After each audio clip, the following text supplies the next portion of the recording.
All right, we are back with more NFL coverage, and in this one, I'll be covering the Week 11 games. So to get straight into it, we have the Pats against the Jets on Thursday Night Football. The Jets actually came out and looked decent. But the first drive, in terms of their movement down the field, would go about how you would expect. They did not ask Justin Fields to throw the ball a whole bunch, and even when he did, all of them were just the shortest gains imaginable. Do you know how crazy it is to sit here and see on this 3rd and 5, for example, they're getting closer into New England's red zone. You settle for a fucking 3rd and 5 run over a pass. That's how bad it's gotten in New York right now. But at the very least, Isaiah Davis was able to pick it up and get another solid game on the next down before you had Justin Fields eventually get into the end zone from 5 yards out for a rushing touchdown to give the Jets the lead. But their defense, they got worked. I mean, it was the perfect first drive for the Jets. Yes, it was ground out. But 8 minutes and 4 seconds of Tom on the field in Foxborough facing off against a damn good Patriots team. It puts them in a rough spot early. That crowd, they were definitely feeling the effects of it. Of course, they're still out there cheering on their team and supporting them throughout this entire time. But they temper that a little bit when you can have that long of a drive and it ends in success. Patriots would have a massive counterpunch here. They drove right back down the field and grounded out in the same way. You had Drake May putting together a balance of relying on himself to distribute the ball to different wide receivers down the field, and he was doing a masterful job of that early on, while also trusting Travion Henderson because it's right to do that. You know what I'm saying? To pick up some gains as well and continue to move forward. There was a negative run here, but even still, they managed to constantly be ahead of schedule. And the Jets, although I will say the earlier penalty on Brownlee Jr. was kind of ticky-tack. It extended the drive in the first place. But on other parts of that defense, man, it was just fucking crazy. Brandon Stevens is back at it in terms of being a cone. And it wasn't just him. Because essentially anybody who was guarding one of Stephon Diggs or Demario Douglas on crucial downs, they couldn't keep up with either one of them. And both of them would contribute to them continuing to move down the field before Travion Henderson literally took Michael Clemens out of his edge position, cut back inside in the sharpest way imaginable, and he had that man falling to the ground like this, okay? Then he just bashes right into a sea of defenders and barrels his way into the end zone with the help of some offensive linemen pushing him in for a 7-yard touchdown run. From there, the Jets just, when I say they hit a wall,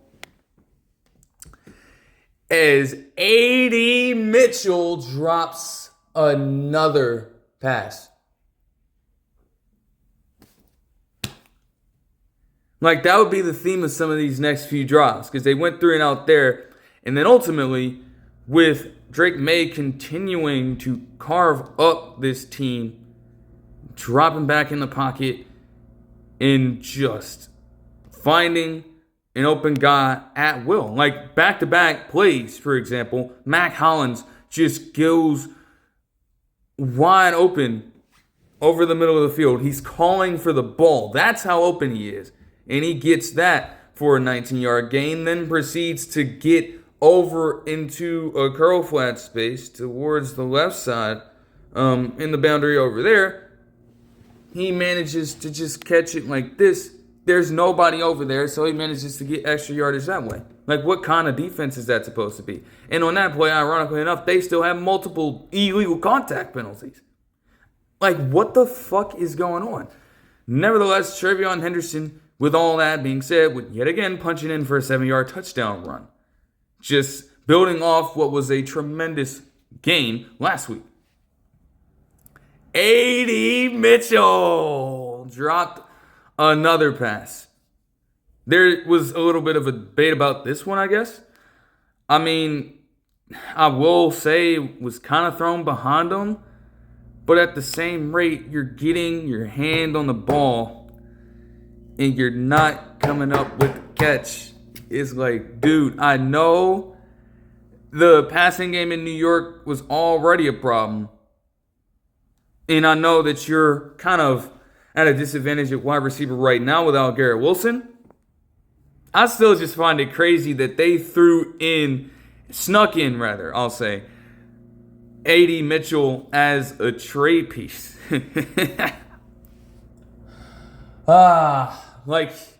Man, the talent is certainly there for A.D. Mitchell. It's just that, dude, I will say that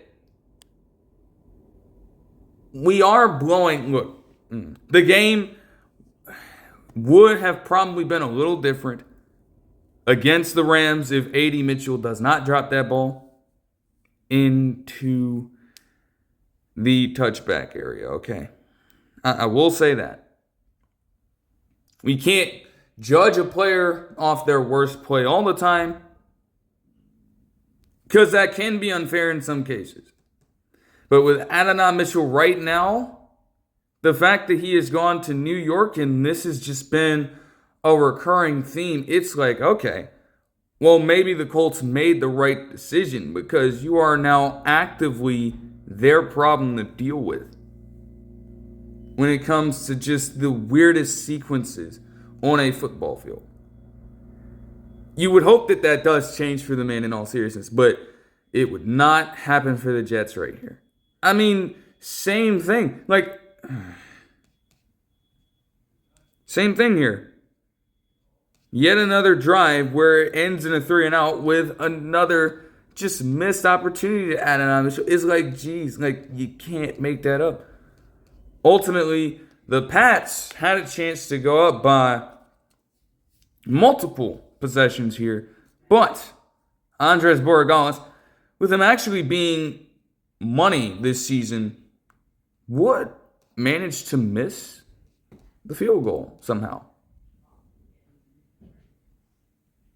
The Pats were up 14-7. It might not have been their cleanest start to a game, but they were doing enough to get the job done. They still mentioned that the Jets could just not turn any team over. They had just a single turnover to this point still, and they mentioned a graphic that stated that the fewest turnovers forced through the first 10 games by any team would be 5, which is tied amongst 4 different teams. And the Jets were rolling right around, stymieing the Patriots' offense at a few moments, but not being able to force them into making a grave mistake. And spoiler alert, that would stand. So now in NFL history, they have the fewest turnovers forced through the first 10 games by a long shot. Still, their defense was good enough to force stops. This could have been a great momentum drive for the Patriots. And at this point, Drake May had already started off the game completing a career-high 11 straight passes. But he had been forced into a few incomplete ones. And that would be no different on this possession. You actually had Brandon Stevens getting in there, making some solid tackles, and forcing a tough throw that led to an incompletion before the Patriots punted here. What is Jets ball? What is Jets ball? Like, I mean, this drive was just all tough. Like, for one, yeah, they got a great Justin Fields run, but then the man proceeds to throw it to absolutely no one right in the middle of the field. That ends up being a grounding penalty. They do a second down run thinking that's going to work, and then they settle for the shortest route imaginable on 3rd and 15. Because they've clearly proven at this point, and it is kind of hard to with the numbers that are being put up, but they truly don't trust Justin Fields.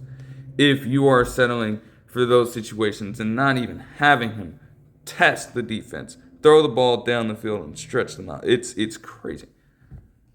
Nevertheless, the Patriots would get it right back as Stephon Diggs would get himself active in the game with back-to-back plays of 15-plus yards, and he had already been doing his work as the established veteran on this Jets defense for a while in this game. However, it would be a broken down play that resulted in yet another Travion Henderson touchdown, this time out of the backfield as a receiver for the 21-7 lead.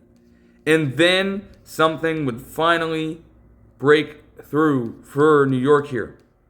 It took a little bit, and it took another Adonai Mitchell incompletion. But John Mechie, the third, with just, I don't even know who exactly was supposed to be covering him. And clearly, those guys didn't recognize it on the floor either, as he was just wide open on the left sideline and just ran right in for a 22-yard touchdown catch, automatically making him more valuable and giving them, at least a fighting chance. One possession ball game, despite the way that they've been playing, okay. Like, they could work with that, you'd think. Nah. They could not get the crucial counterpunch. Although Jermaine Johnson II, on a drive here where the Patriots actually entered the red zone for a brief second, took them right back out, forced a massive third down, and forced Andres Borregales to kick a field goal. The Patriots would never again get in territory to score a touchdown, but the Jets themselves,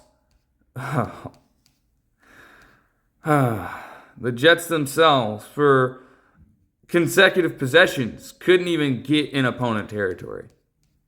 And this one was just the most anticlimactic thing. You're still nearly halfway through the fourth quarter, and all you got to do is protect the football, and you could at least get yourself within a single possession. Your defense had been doing that well against them. As long as you get on the board, pay it forward to them, they're going to come through for you. At least they have a great chance of doing so. Not even one play into this fucking drive, and you have these niggas doing what? The snap was weird as it was, but you had Justin Fields mishandle it. Okay. Maybe a little bit of a dangerous situation here. Okay, get on the ball. Why is it that he's fiddling around with it the entire time, and then just as he's about to recover it, you have Armand Membo essentially stepping on his feet to hinder his ability to grasp the football. And Anfernee Jennings recovers the fucking fumble for the Patriots. That ended their opportunity right there. The Patriots didn't even have to drive at all. They just ran a few plays, kicked the field goal, and that was that. One last gasp of hope for the Jets would also end rather anticlimactically. I can't believe Jeremy Ruckert got this pass knocked out of his hands. But that was just the game for New York in this one. It was all around just Patriots would win it 27-14. Goodness gracious. All right. For the numbers here, Drake May would have 281 passing yards and a touchdown on 73.5% completion. Travion Henderson had 3 total touchdowns, 2 rushing, and also a combined 93 yards on 24 touches. And Stephon Diggs had 9 receptions for 105 yards. Matt Hollins had 4 receptions for 64 yards. Hunter Henry had 4 receptions for 45 yards. And Demario Douglas had 3 for 36. As for the Jets, Justin Fields, man, 183 total yards and 2 total touchdowns, passing, rushing touchdown each. Breece Hall had 14 rushes for 58 yards, and John Mechie III had 3 receptions for 45 yards and a touchdown. Things have officially reached the boiling point because, as Adam Schefter would mention, I think just recently, yesterday, if I'm not mistaken, following this game right here, the Jets said no more. And they are going to officially start Tyrod Taylor in the next game. And they're benching Justin Fields. Again, from a production standpoint, it feels as though you can't be surprised anymore. Like, the offense as a whole is suffering because you have playmakers on the perimeter. It's not that you don't. Like, they've got a good bunch of skill position players. Although they could use a little more depth at wide receiver, sure. You've got to have somebody back there who can effectively distribute it to those guys.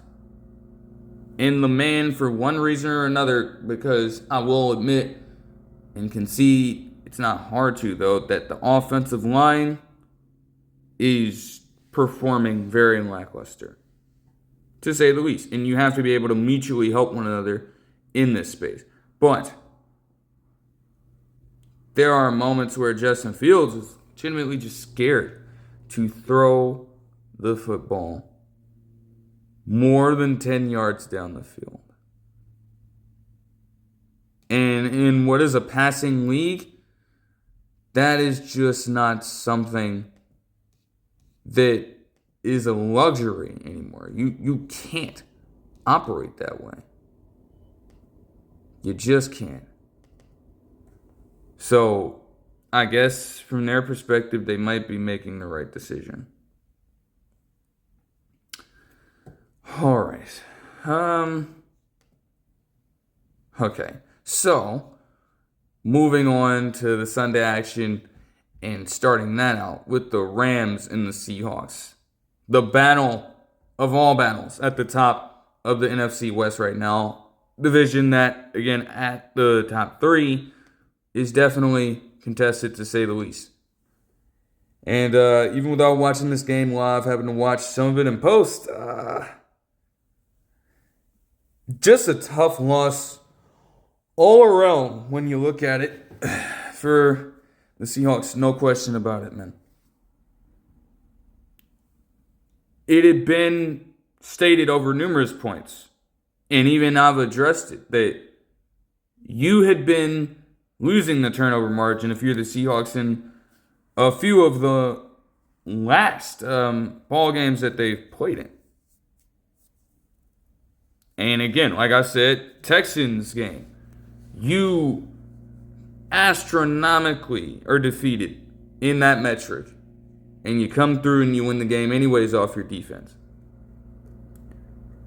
That is not something that can be relied upon forever. And they had the luxury of going up against weaker, inferior opponents and dealing with these situations. If anything, this game should come as a lesson learned. Because the Rams were simply a team that some may consider to be better, some may consider to be on even ground with the Seahawks entering this game. You make those kinds of mistakes against a team like that, more often than not, they're going to make you pay. No, I'm not hitting the panic button. I'm not hitting the panic button at all. Because in all honesty, there were very good things that were done in this game. Obviously, Jackson Smith-Njigba continues to keep it going. And A.J. Barner got a lot of burn in this game as well. You have to give credit to both of those guys. The defense, even with the outcome, still played great. Even without forcing a turnover on Matthew Stafford per se, they did force one on Pukanakua to give the Seahawks an opportunity to respond. And these are where the downsides come in. Because I find it ironic that even after that possession, and even after the stops that the Seahawks defense was able to get, when they forced LA to start at field position closer to their own end zone, they still couldn't make anything out of those possessions offensively. Full on rut. Even with how they've been performing in first halves this season and overall in terms of scoring. Poor day at the office on that front. Like, the numbers are what they are. Yes, Sam Darnold threw 4 fucking interceptions. And again, at critical points of this game, I might add too. Yes, that happened.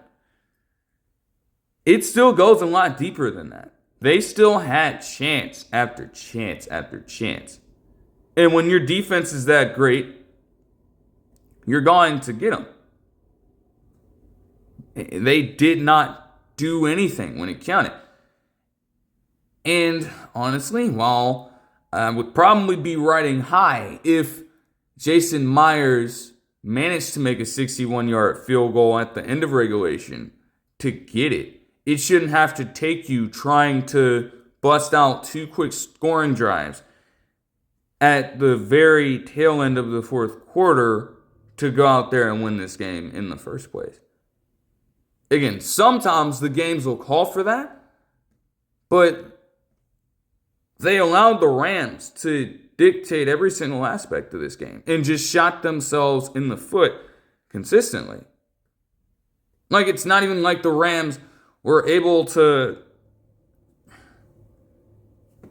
put together the most dominant and complex drives imaginable. Because again, as a whole, they combined for just 249 yards or so as a team. And the Seahawks outgained them massively. But they were able to finish drives, and they also had to work with much less. Like, the way in which some of these turnovers were forced and how much yardage that these different players accrued on returns, all 3 of the Rams scoring drives, if I'm not mistaken, all resulted in touchdowns, and at least a couple of them, I should say, as I'm seeing, just checking it out, came from within 25 yards. You were just giving them layups at that point. And with Matthew Stafford not even necessarily being the most accurate in this game, he completed just 53.6% of his passes. But he protected the basket. He protected the football. Whoa. And continued to be money in goal-to-go situations. Like, you look at this game and you see that Devontae Adams had 1 reception for a yard and a touchdown. Now, granted, that reception will become important. He now has 1,000 on his career. And I think is... I gotta check. There's some significance there. He's somewhere in between the 5th or 8th player to do that in NFL history. But I gotta check that out. Yeah, you hold him to that. That is all the attention that he sees. And he had 8 targets in this game. And you don't win that. Tough. So those are just things that'll have to be cleaned up over time for damn sure. I would much rather have that situation happen right now against this Rams team, especially knowing that they have to face off against them again. Would much rather have that now and have you kind of build off of that, put together a better performance against them in the second one, because you don't want to keep on losing season series against this team. Like, you just don't. That would be tough as this playoff picture starts to get clearer and clearer down the stretch of the season. They can turn it around there, fine. And again, when it comes to the playoffs,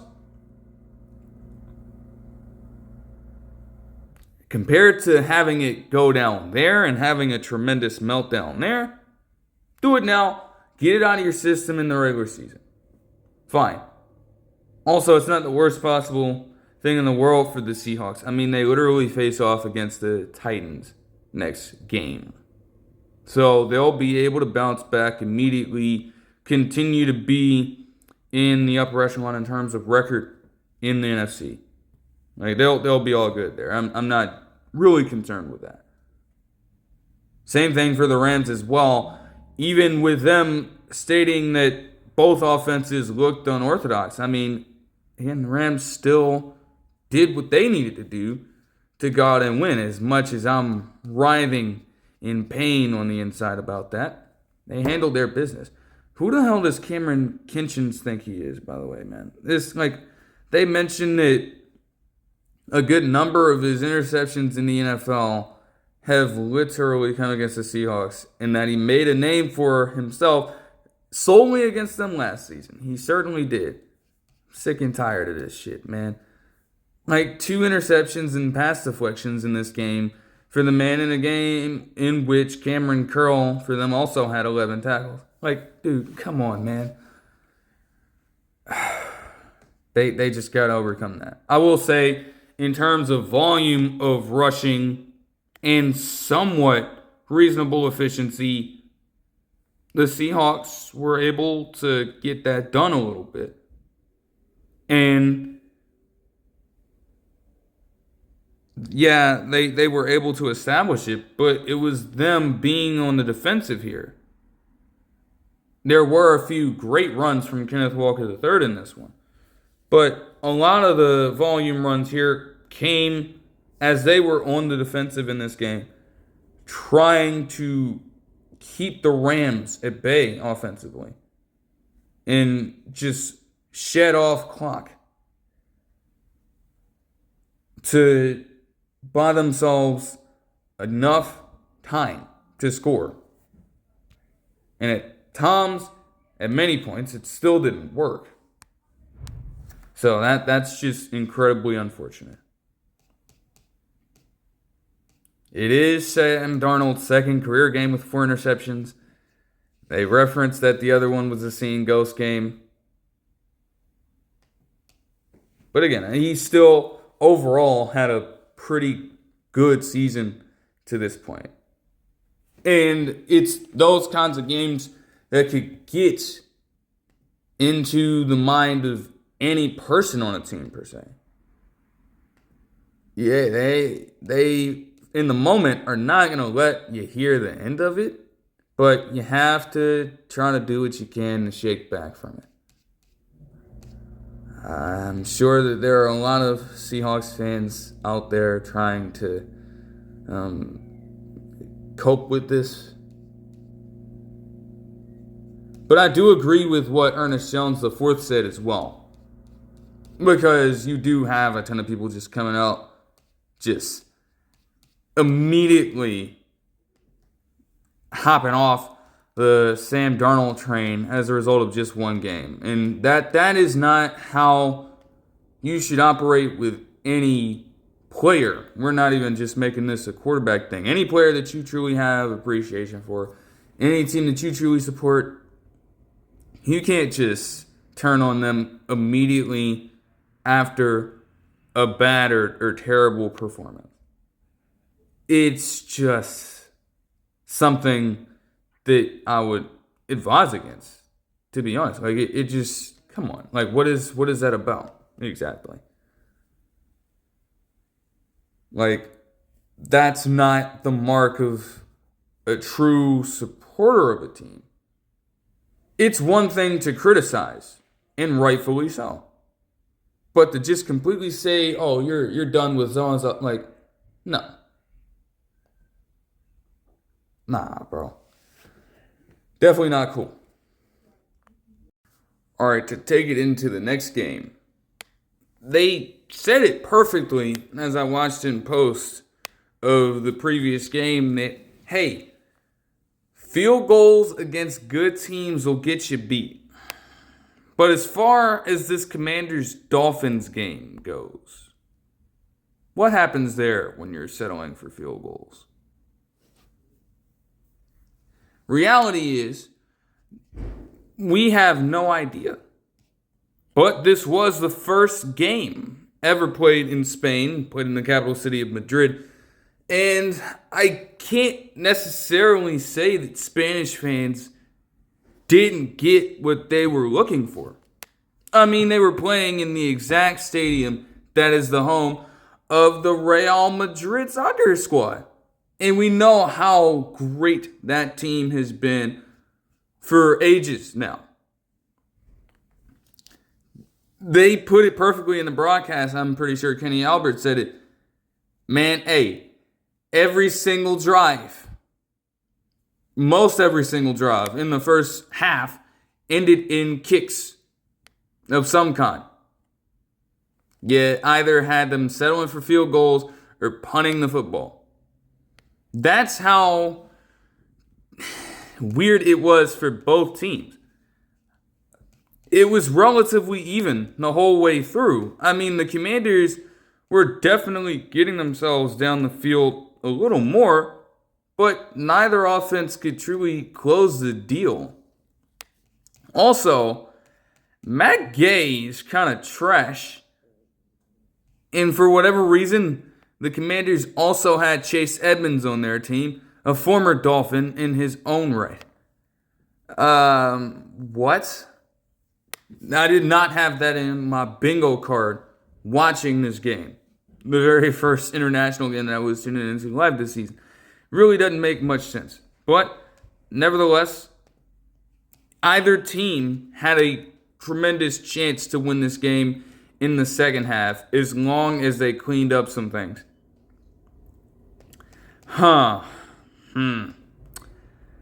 Man, the rest of this game would be long, drawn out, and yet somewhat very chaotic. Very chaotic. Chris Rodriguez Jr. actually put together a few solid plays in this ball game, just kind of giving them a solid balance of rushing pass and also receiving capabilities out of the backfield. And that eventually pushed them into the red zone on the first possession of this second half here, where Deebo Samuel Sr. did what Deebo Samuel Sr. does best and pick up yards at the catch, trucking the dog shit out of people and getting himself into the end zone for a touchdown. They had no answer for him on that play. It did what it was supposed to. Just a simple little screen route in his combination of power, really. And that's really all he needed. He's not a traditionally fast guy, but he made it work nevertheless. The Dolphins had a chance to go right back down the field themselves. To this point, they had been doing a decent job of involving Davon Achane. Yeah, had to keep that kind of work going for him after the game he put up last week. Jalen Waddle himself would also get a nice 30-plus yard gain on this drive. But the Dolphins have hit ruts consistently over the course of this season by not being able to finish out drives. I mean, they even put in Ollie Gordon II as they got closer into the red zone to change up the pace and shift to a more power-running approach. And that still didn't do the job for them. Because that Washington Commanders front seven, for as vaunted as they have been all season long, getting torched on the defensive front. This game kind of signaled a bit of a shift. They'd allowed some explosive plays, but Dan Quinn's identity as a defensive coordinator, even going back to when he was in Seattle. Yes, there will be moments where they expose, but you do not, under any circumstances, break.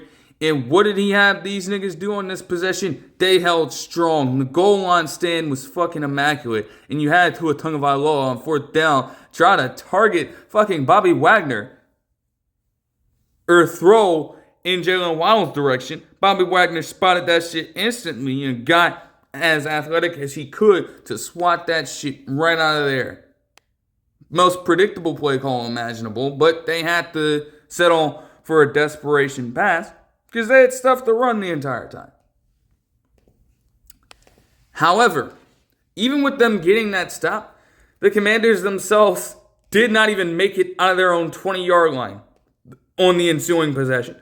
And then, granted, the Dolphins' easy field position to work with after this punt. Although Kyan Medrano, the rookie out of UCLA, was definitely feeling himself after a pretty damn good hit he got on Malik Washington as a gunner on this play. As, good as that might have felt for a moment, the Dolphins would promptly score on this drive.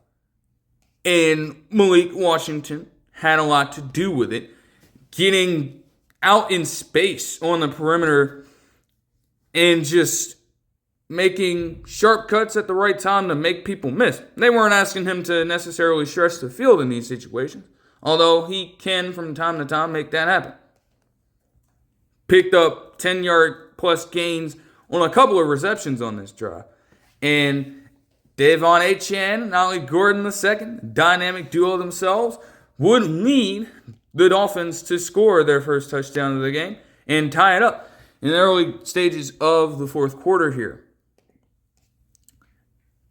How ironic would it be for the Dolphins to have suffered a goal line stand on their front and then have the Commanders go through the exact same shit? Despite, I tell you, Marcus Mariota, at his ripe older age, getting bailed out of a scramble. Like Chop Robinson, other defensive linemen on this Dolphins team, on his fucking ass. And he gets the most open rushing lane imaginable, runs all the way down the field for a 44-yard gain. Nobody saw that shit coming. And it got them in the red zone. Ja'Cory Krosky-Merritt and Jeremy McNichols would try their absolute hardest to break the resistance, and they kept getting stuffed over and over and over again. But it eventually came down to a fourth and short, very short, from the 1-yard line. And in the most heartbreaking way imaginable, the route that they dialed up was perfect. Zach Ertz got the space he needed. If only he didn't slip. If only he didn't slip at the very moment he made the cut and the ball was thrown. Completely disjointed that entire play, and it gave the Dolphins the stop, allowed them to go back down and do some damage of their own. Crazy bad luck for them. Although, yeah, ain't this some shit? They don't do anything on this possession. They don't. Even with Ollie Gordon II giving them a tremendous amount of space, backed up deep in their own territory, and you get a 20-yard run, that's a pretty good sign. They stalled out after that. But they would be bailed out because, for some reason, Mike Sanderson, and as they mentioned on the broadcast, He had never been back as a return man to punt in his NFL career. Even with Jalen Lane being out and injured, you could have gotten anybody else who had experience doing this. Hell, you had a guy in Jeremy Reeves Sr. who has been lately making some great defensive plays for the Commanders, but he is a special teams ace.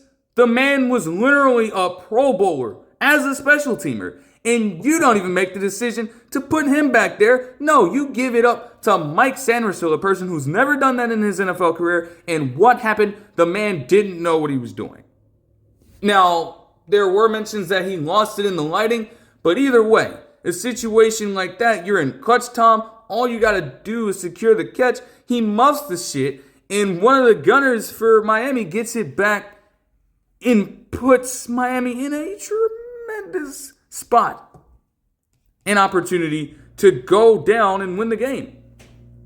And they were playing like it. They continued to establish the run game. Davon Achane got some pretty good lanes in this game, I should say. They did a much better job than they've usually been doing on this front. And, with that being said, he would extend what has been a pretty good season for him on the ground. In fact, on pace to be by far his best. He's already surpassed multiple milestones of his on a personal level. They just continued to ram it down their throats the whole time. But again, they got in goal-to-go territory, and something about the Commanders just allowed them to continue holding it up. You get in another 4th and goal situation, but now there are only a minute and 44 seconds left in the game in regulation. If you just take the points, either way the Commanders have to score,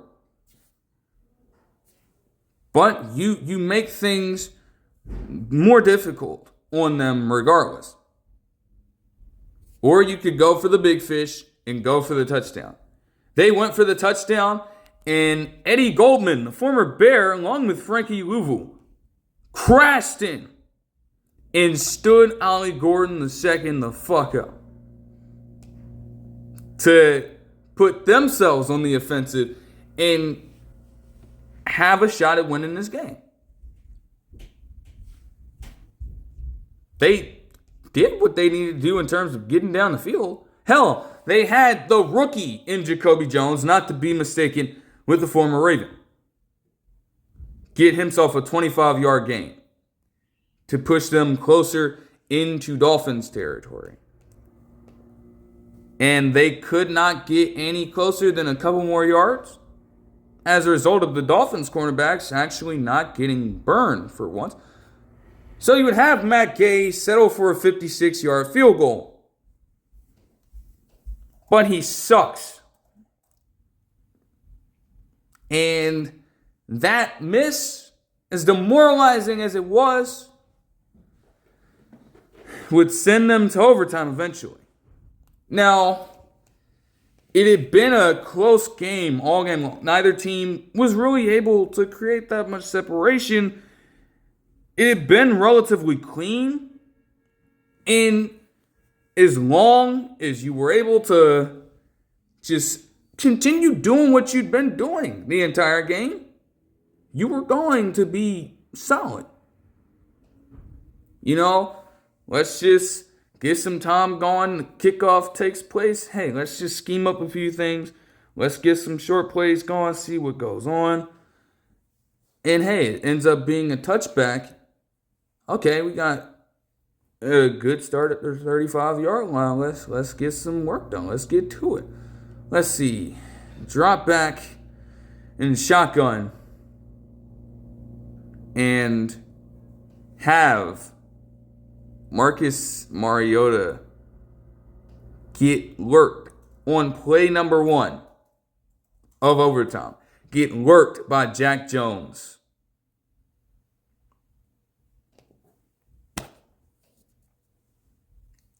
Like you can't write a crazier script than that. You can't. You go from having a shot to win this game to missing the potential game-winning kick in overtime, getting the first possession in overtime to set the tone, and that's how it ends. Dolphins are already at the Commanders' 33-yard line. All they had to do was just run it with the red-hot Devon Achane, and Riley Patterson, of all people, got in the game-winning field goal to give the Dolphins a 16-13 win. Again, I can't say the Spanish fans were not expecting a result of this kind. You got a lot of kicking action in all seriousness. And the game itself would round off a year that saw the highest viewership for all international games in its history for the NFL. So they got a good finale to this one, to say the least.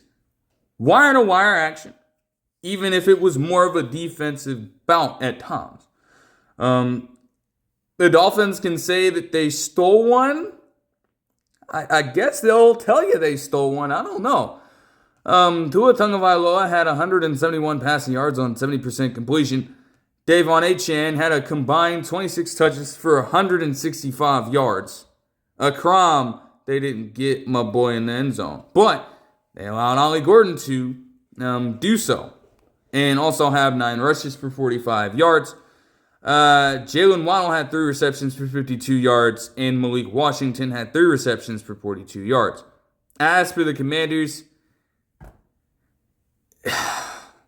at this point,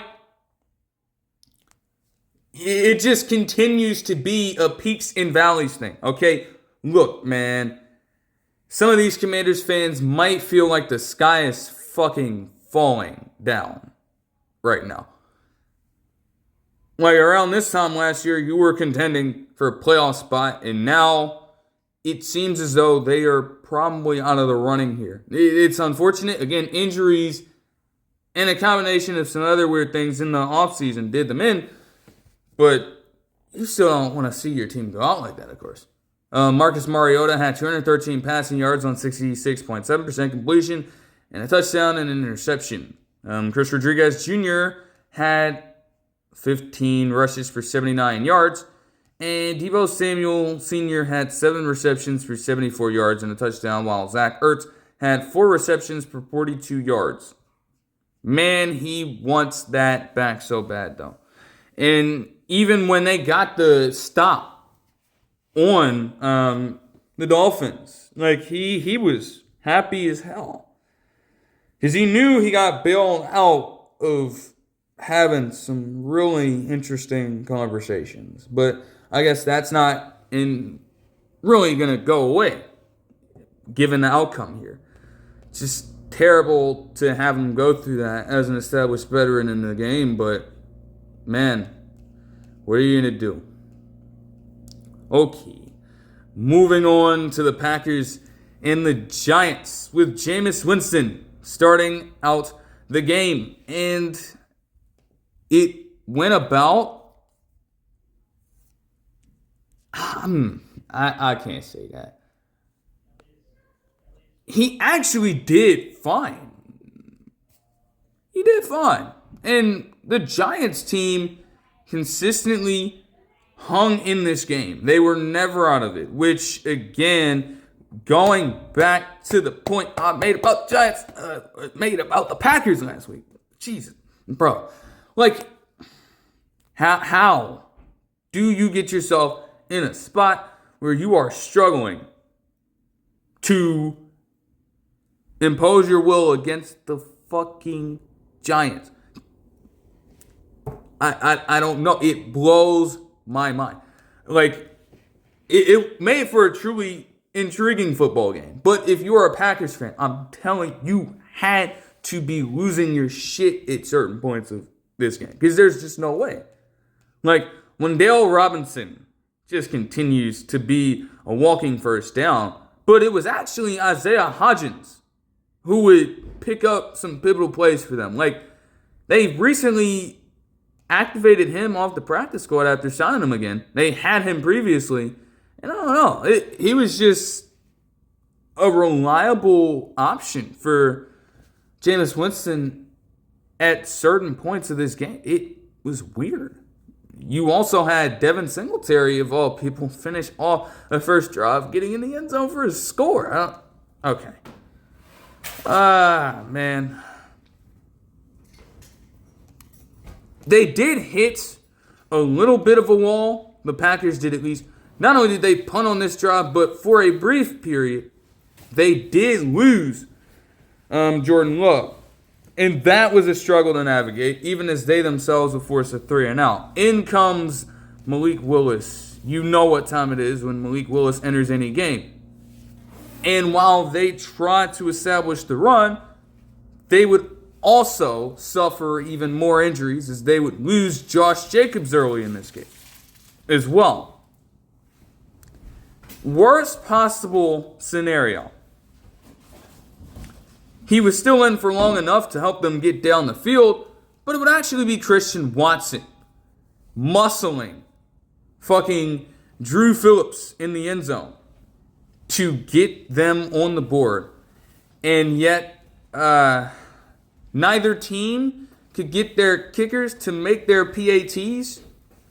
I was wondering who the damn Packers kicker was. It was Lucas Havershek. You had Younghoe Koo on the same shit, missing PATs from in close in this game. Did not make any sense, to say the least. Like, come on. Oh, wait, no. Deontay Banks. No disrespect to Drew Phillips. Oh, Drew Phillips would actually be involved in some other plays down the line. That's a different story that we'll get to in just a bit. But, I mean, the Packers, defensively, they continue to show why they are dominant. And yet, for stretches in this game, again, you did not see that from them consistently enough. It was weird to see. Damn.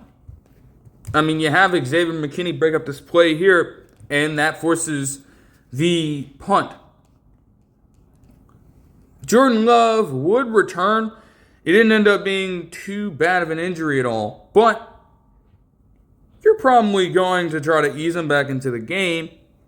At least that would be the thinking here.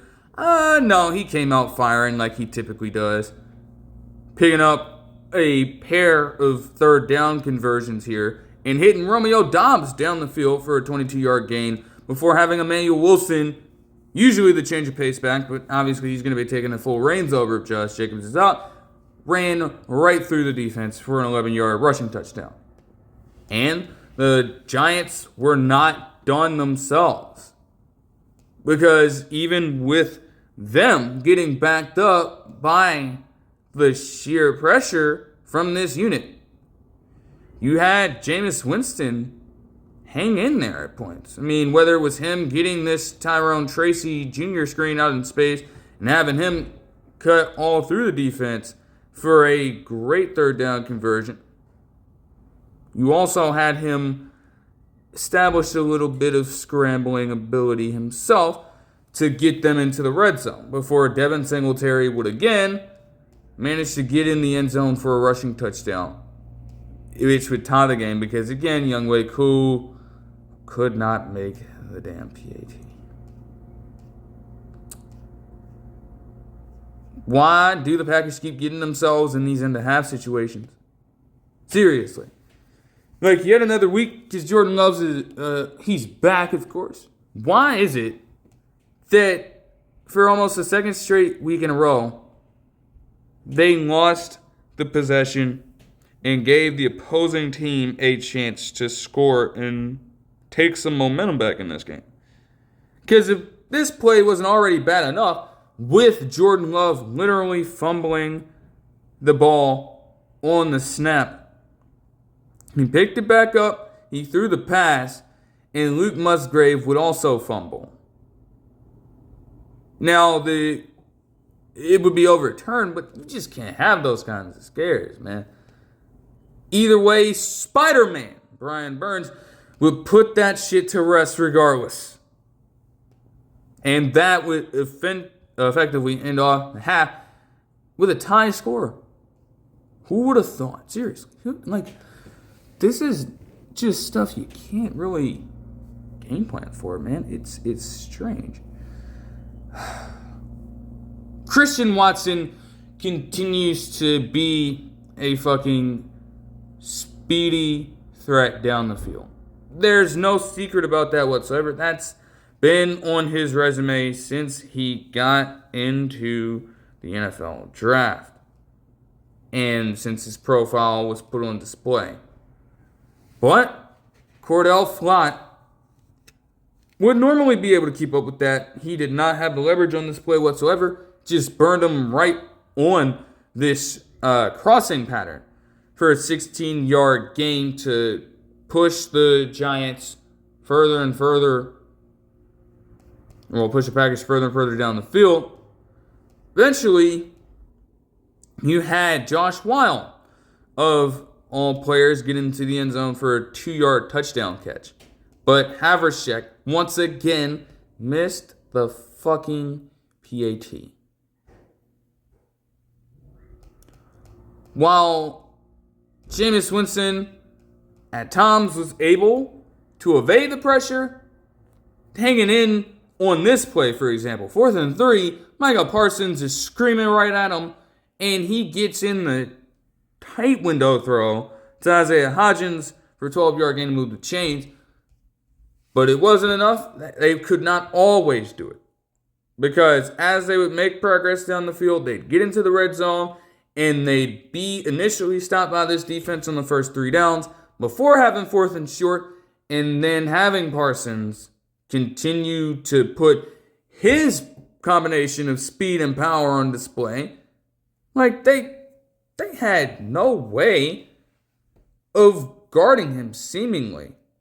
Now, again, it was still going to be tough to handle that without Elgton Jenkins manning the middle. But even then, man, they at points, they got overpowered completely. This would be no different. The Packers would get a chance to do something themselves, but they would also go 3 and out after trying to give Emmanuel Wilson some burn. Giants started off this fourth quarter with a purpose, though. I will say that. I mean, 15 play drive, rather. Damn near 8 minutes off the clock. Doing everything they can to grind out this drive. Balancing as much running with a solid amount of short passing as they could. And you're relying in those situations to make people miss, which more often than not seem to happen. And again, is uncharacteristic for this Packers defense at points of time. Nevertheless, what do you know? Isaiah Hodgins again, making his presence felt as a just first down guy in these 3rd and 4th down situations. Another one would see him get a 13-yard catch here to continue keeping it moving before Jameis Winston would take it on a quarterback sneak for a rushing touchdown and give the Giants a 1-point lead.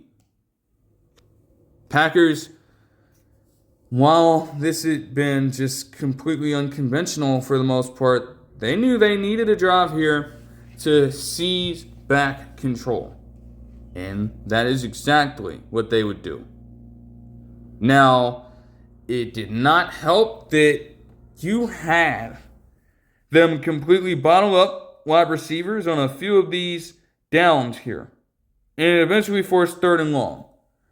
But when he absolutely needed a fuck it ball, Savion Williams, for as much gadget player as he typically is, and was also a reliable 50-50 threat at TCU. He got vertical. And he hauled in a heave from Jordan Love to keep the chains moving, to keep the game alive for them, honestly. The way that it felt like it could have gone for them. And he would uncork another one to Romeo Doubs, tail off penalty yardage, before having Christian Watson completely burn his corner assignment. Get over into the corner of the end zone, near the boundary, and get in a routine catch for him. It felt like that. He was near the boundaries. He didn't even have to drop. No effort whatsoever needed.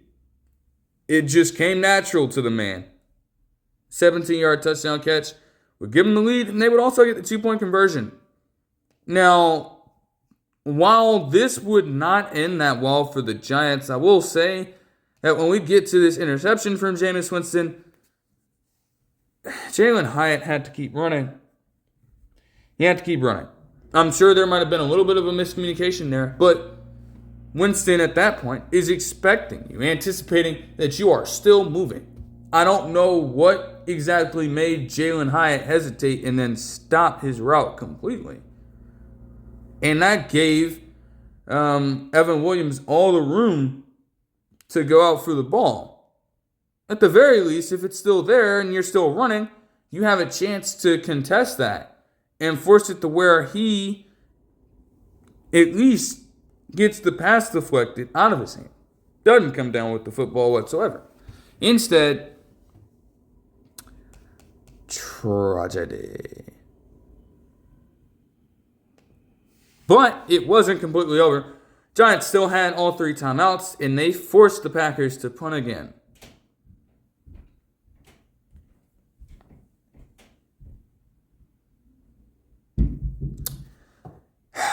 Now, anticlimactic ending. Kind of laughable and laughably bad for the Giants, I would say. Because we know just how potent that edge rush can be for the Packers. But the fact that Jameis Winston is trying to step up and trying to launch the ball down the field on a Hail Mary attempt. And as that is happening, the entire play is breaking down as Micah Parsons from behind is gunning for him the whole way through. He's trying to step into the throw, and Micah Parsons out of nowhere, boom, nabs him in the back. He loses the football, and Rashawn Gary recovers it to end the game right there. Before he even had a chance of redemption, they tattooed him. That would end up going in the Packers' favor as they would win 27-20. Jordan Love in this game had 174 passing yards and 2 touchdowns on 54.2% completion, while Emmanuel Wilson had 11 rushes for 40 yards and a touchdown. Romeo Doubs had 4 receptions for 53 yards, and Christian Watson had 4 receptions for 46 yards and 2 scores. As for the Giants, Jameis Winston had a combined 211 yards on 65.5% completion and a rushing touchdown with the aforementioned interception. Tyrell Tracy Jr. had 19 rushes for 88 yards and also 4 receptions for 51 yards. Devin Singletary had 16 rushes for 44 yards, paltry as hell, and 2 rushing touchdowns, while Isaiah Hodgins had 5 receptions for 57 yards. Tremendously crazy that he was getting in that kind of work. I couldn't have seen that coming, to be honest with you. All right. Let me see. Moving on to Steelers-Bengals. And, oh dear. Man, hey, bro. It was looking somewhat promising for the Bengals here, despite the Steelers drawing first contact here. I actually got DK Metcalf the ball to start out the game. And Jaylen Warren was running roughshod over this damn defense. Fucking 35-yard gain like that on the first drive before Kenneth Gainwell. And he would become tremendously important throughout this game, too. Steelers got tremendous contributions out of both their running backs. But you would have Gainwell get the speed advantage on the linebacker and Carter out of the backfield. There was no catching him, and he got in for an 11-yard receiving touchdown.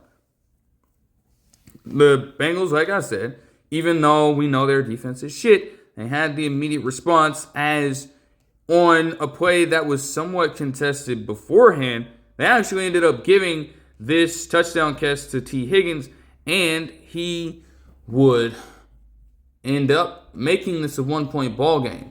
Had some weird shit go on because they got an unnecessary roughness that pushed them up to the 1-yard line and then failed the 2-point conversion. Even with their defense not being the best, it was kind of slow for the rest of the first half, I should say. You know, a lot of the same struggles had existed for the Steelers here, although they were trying to balance it out by giving Jaylen Warren the ball more. And even the broadcasters mentioned this. They'd been hearing the fucking noise from everybody. So they'd been so caught up in doing that at times. And they just suffered overall, weirdly enough. Defenders were actually making some sure tackles here, even when a few good plays would be made. Cam Taylor-Britt would come up clutch, getting a stop here and forcing a short enough gain to get themselves the ball back. Bengals themselves were sloppy. I mean, at least the Steelers had been establishing the run a little bit. And it was definitely their game plan to, 1, prevent Chase Brown from going off, and 2, not give Jamar Chase open opportunities down the field. Man literally set franchise records, single-handedly torching the Steelers defense in the last game. They could not have a repeat of that. And they would go to pretty extreme lengths to make this happen. And Jamar Chase, let's just say that with a key development from this one, he would not be so happy about getting clamped up like this. T.J. Watt continues to be a force regardless of some of the recent stats he's had. And James Pierre would also get a number of good tackles and pass deflections in this game as well, forcing the stop here. From then on, you just got a lot of forced punts and 3-and-outs between both sides, even though they would manage to pick up for a few first downs here and there. The pressure from a Bengals defense without Trey Hendrickson actually ended up being enough to where Aaron Rodgers would be taken out of the game. Now, that wasn't before he would end up leading them on a field goal drive, but he was getting banged the fuck up. Do you know how crazy it is for the fucking Bengals to have to deal with not 1, not 2, not 3 penalties on this drive themselves? Multiple roughing the passer penalties. And even in those situations, they were definitely roughing the passer penalties. It's just, man, what makes you think that this man, as old as he is, should be getting hit like that? I mean, come on, dude. But in the midst of all that, you would get a play that would eventually serve as the defining play of the game. Because after one of these, you have Aaron Rodgers settling for dumping it off to Darnell Washington for what looked to be a short gain at first. Okay, he'd been making some strides in that. He's not been the craziest wide receiver out of the backfield, but he's mostly a blocker by heart. You're not expecting him to move down the field with such speed and almost and over 300 pounds. You're not expecting this. And what he proceeded to do exposed every single one of these players even further than they'd already been exposed this season. Okay?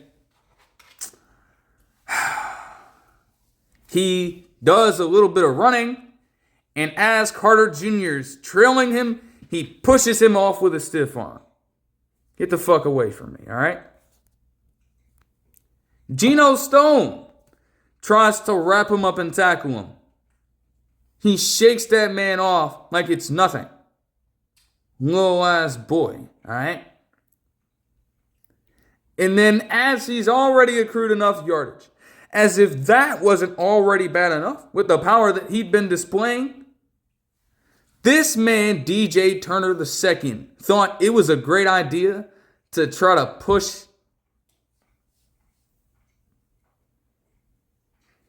He thought it was a great idea to try to push Darnell Washington.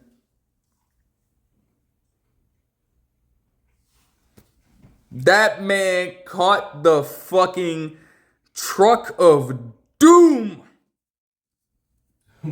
Okay, he stood no chance. The man is known for his speed. Even the broadcasters said this themselves. He's known for his speed. Okay, yeah, you gotta commend them for trying to make the tackle, but yo, you wanted to play that game, you fucked around, and that nigga told you, get off me, man. Like, there's nothing you can do about that at that point. Even if this would not lead to a touchdown,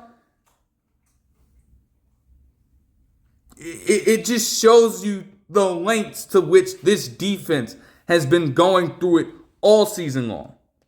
And while the Steelers would settle for a field goal, when we got into the second half, they could have been in a tremendous amount of danger because they had to settle for utilizing Mason Rudolph while Aaron Rodgers was out, dealing with what would end up becoming a wrist injury per Adam Schefter. So, that could have been disastrous. And even more disastrous is Chase Brown definitely kind of reverted a little bit back to his earlier form in the first Steelers game. Starting out the first damn possession, getting a 35-yard rush on the opening play of the second half. And he kept on turning the ball down the field. But once it came time to release the ball, cornerback stuck to them like glue. Jamar Chase was still not finding the football, and T. Higgins, even though he made the play earlier for the score, it would not end up being much to get a greater scoring opportunity. They would be forced to settle for a deeper field goal. They would get it. And the Steelers themselves went through the Mason Rudolph experience. The drive was much slower. They called a completely different ball game here, settling for short gain after short gain, although you did have Roman Wilson pick up a 17-yard gain on 3rd and 11 here. But even with DK Metcalf blindly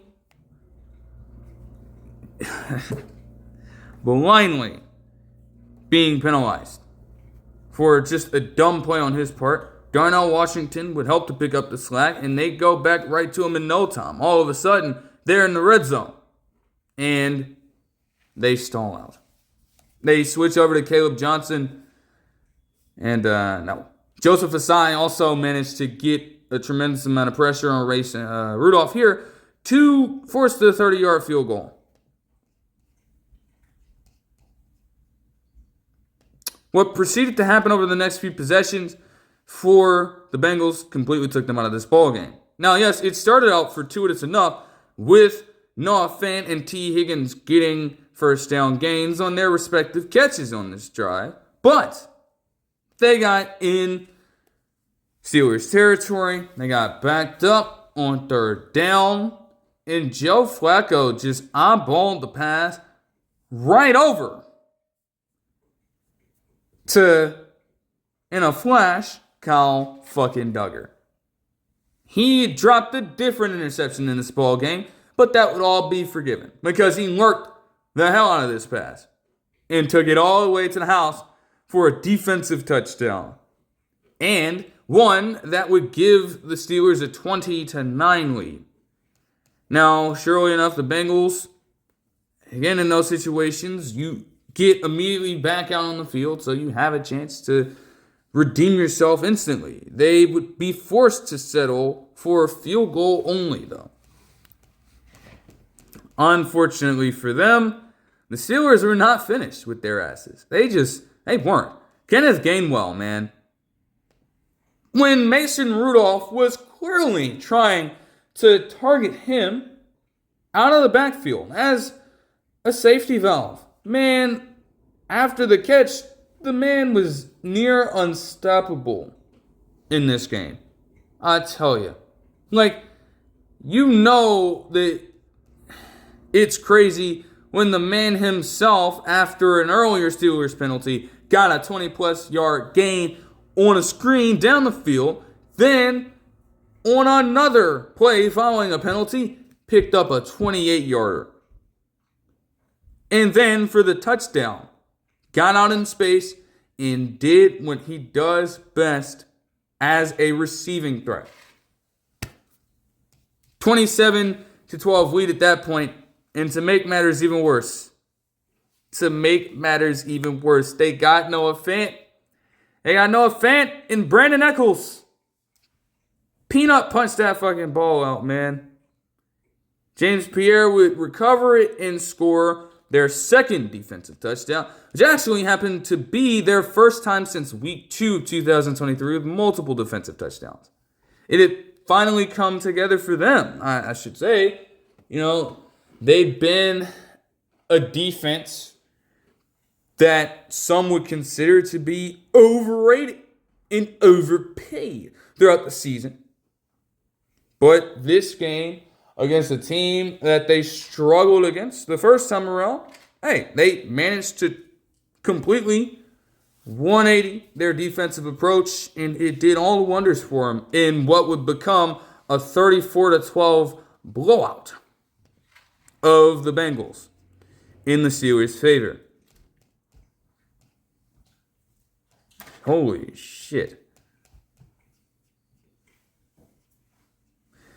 For the numbers, Mason Rudolph completed 75% of his passes for 127 yards and a touchdown. Aaron Rodgers also had a touchdown pass when he was healthy. Jaylen Warren had 10 rushes for 62 yards. Meanwhile, Kenneth Gainwell combined for a total 16 touches and 105 yards, 81 receiving, to lead the team into receiving touchdowns. It's actually Darnell Washington far exceeding his season average in terms of yards per game with 4 receptions for 67 yards. Dear goodness. DK Metcalf had 5 receptions for 49 yards as well in this game. As for the Bengals, man, Joe Flacco, 199 yards, a touchdown and an interception on 57.5% completion. It was relatively okay for Chase Brown. 24 total touches and 127 total yards for him. And for T. Higgins, he had 3 receptions for 63 yards and a touchdown. Noah Fant also had 5 receptions for 36 yards, and Jamar Chase had 3 receptions for 30 yards. A far cry from what he did in the first game. And you know what he decided to do when we got to a pause in the game?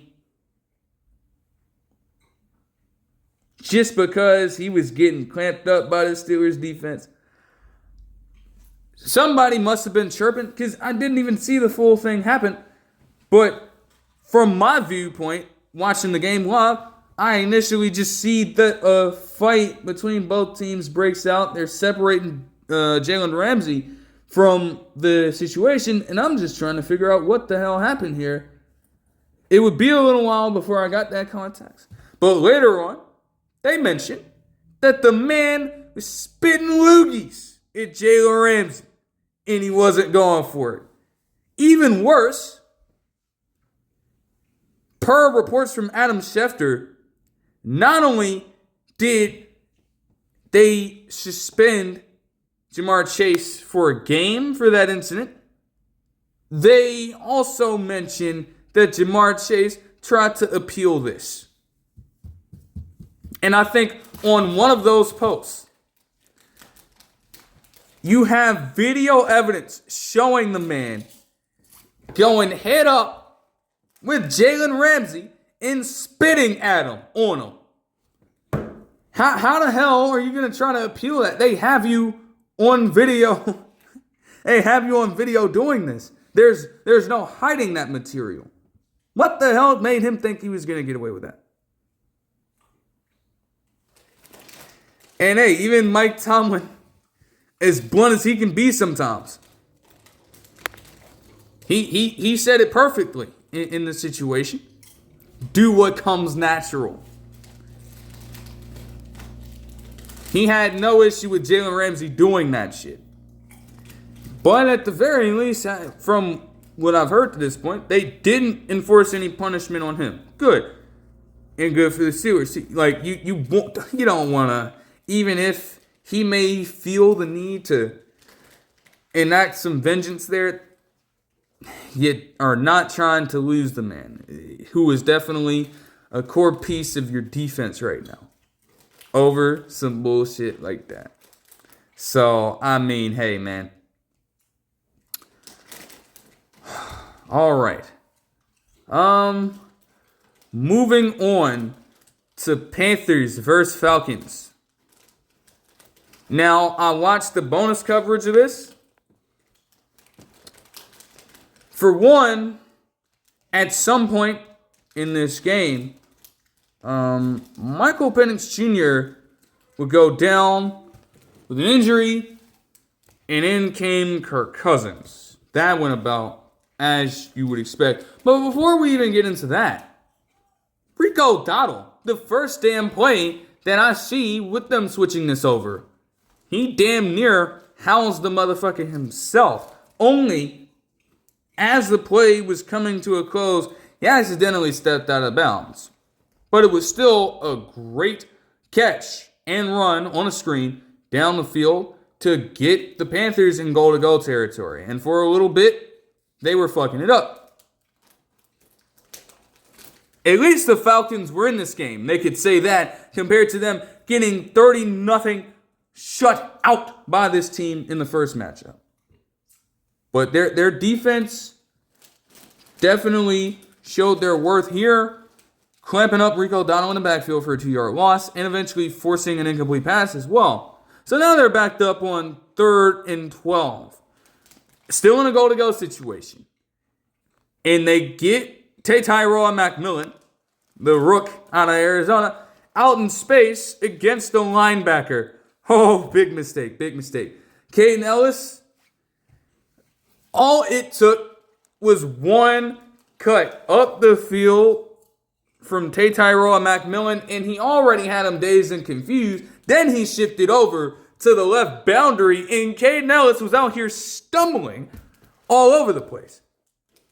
Seeing that, Bryce Young had no other choice but to go to the man himself and get what would be McMillan's second touchdown of the day. And they would get the 2-point conversion to Jalen Coker as well, to give them a slight advantage. Now, Kirk Cousins still had a chance to make things right on the Falcons' end, relying on some pretty interesting talent. Yes, you had Bijan Robinson getting the action done out there, but he would actually target David Sills the fifth multiple times. He actually came down with a catch. And all of that, as random as that would sound, got them into territory. Zane Gonzalez punched it in on the tie, and we'd get overtime. The fact that there have been so many overtime games on this day as well, too, is kind of insane to think about. And we were even closer to a few more. But that's besides the point right now. Yeah. I don't know if things would have been any different with a different quarterback in, but the Panthers defense absolutely held Atlanta in check on this first possession. They barely moved at all. And the Panthers, with a chance to go down the field and win it, struck fear into the hearts of that defense.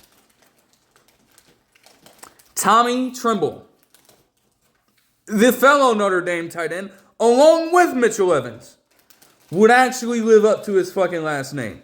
He burst right through the tackle attempt off the screen and just hauled ass down the field for a 54-yard gain, running over multiple defenders and getting himself down right near red zone. All the Panthers had to do at that point was run the dang ball. And they would do that. Running down a little bit of time before, inevitably, giving Ryan Fitzgerald another chance to win a game with his legs. And he would do that. With the Panthers winning 30-27. I'll get to the numbers here, but just put it in perspective for a second. You had Bryce Young, a man who had not, in ages, had 200 passing yards. In fact, you have to go all the way back, as I'm seeing here, to September 14th, for the very last time that the man even had over 200 yards passing. Every single game since then has seen him throw for far less, or just below 200.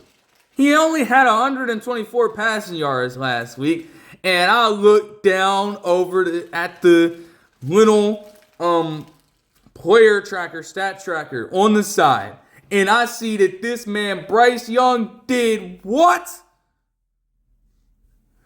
448 passing yards and 3 touchdowns on 68.9% completion is something that ushered him into the greatest single game performance by passing yards for any Panthers quarterback ever, surpassing Cam Newton.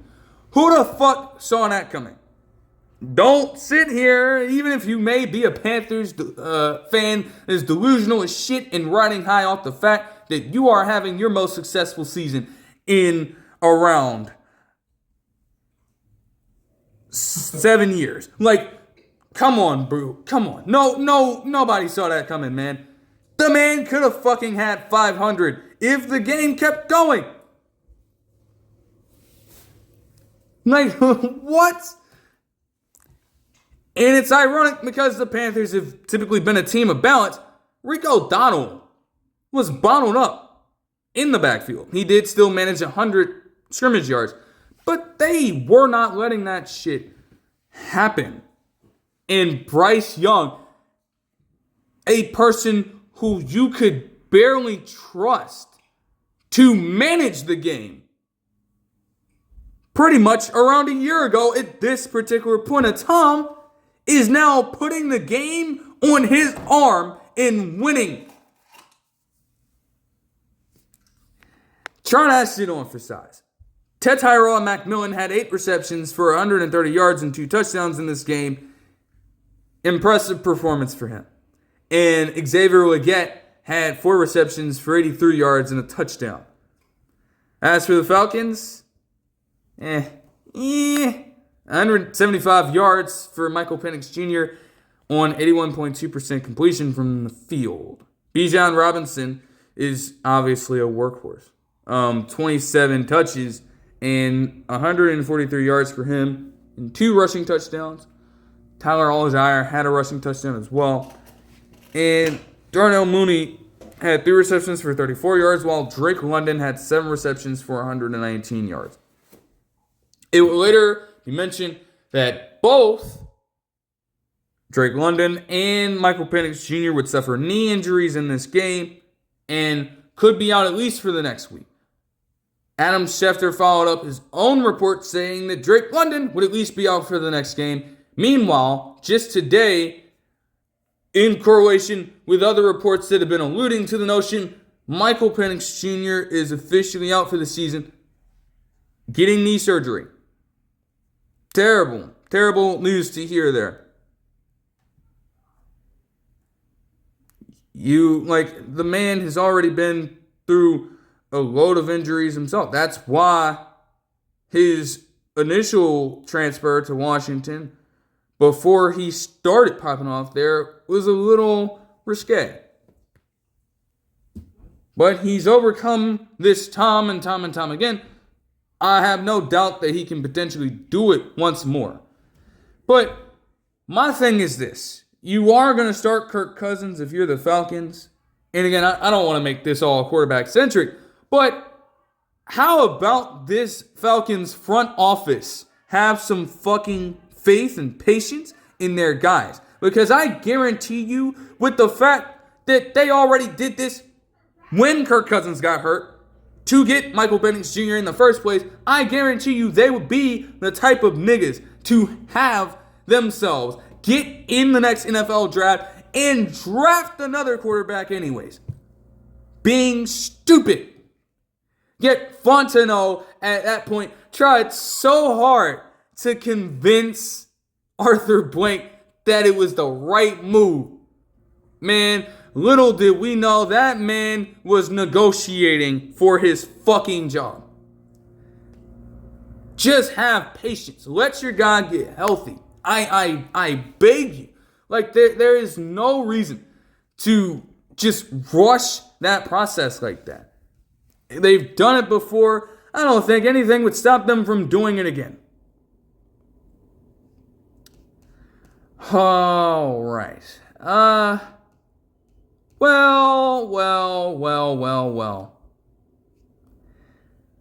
Moving on to the Ravens and the Browns. Oh, dear. Goodness gracious. Man.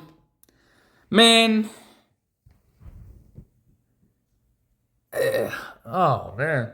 I mean, I will say, to give the Browns credit, there were traces of this in the first game. Because it took a late game surge for the Ravens to even win the first one, even if that ended up being a blowout towards the tail end. When I tell you that they clamped up that entire Ravens offense, they did that. Now, granted, as the game went on, they would not have much of an answer for Derrick Henry, which makes sense. You know, the game wears on and that defense gets worn down. That's when you know it is time for Derrick Henry to heat up. That's the routine all the time. And while the Ravens themselves would take advantage of that at numerous points by that time of the game, man, I don't even know how to describe this shit. It's like, dude, I mean, it was easy for the Ravens defense to go to town against this unit. Although I will say, in terms of rushing the ball, the combination of Quinshon Judkins, the Ohio State man, and Dylan Sampson caught them off guard. That was by far going to be their strength when Dylan Gabriel is in the game here. And yet, they still couldn't do much to get timely stops on them early. It eventually allowed the Browns to get themselves a field goal to tie up the game at that point 3-0. But everything after this point is just, yeah.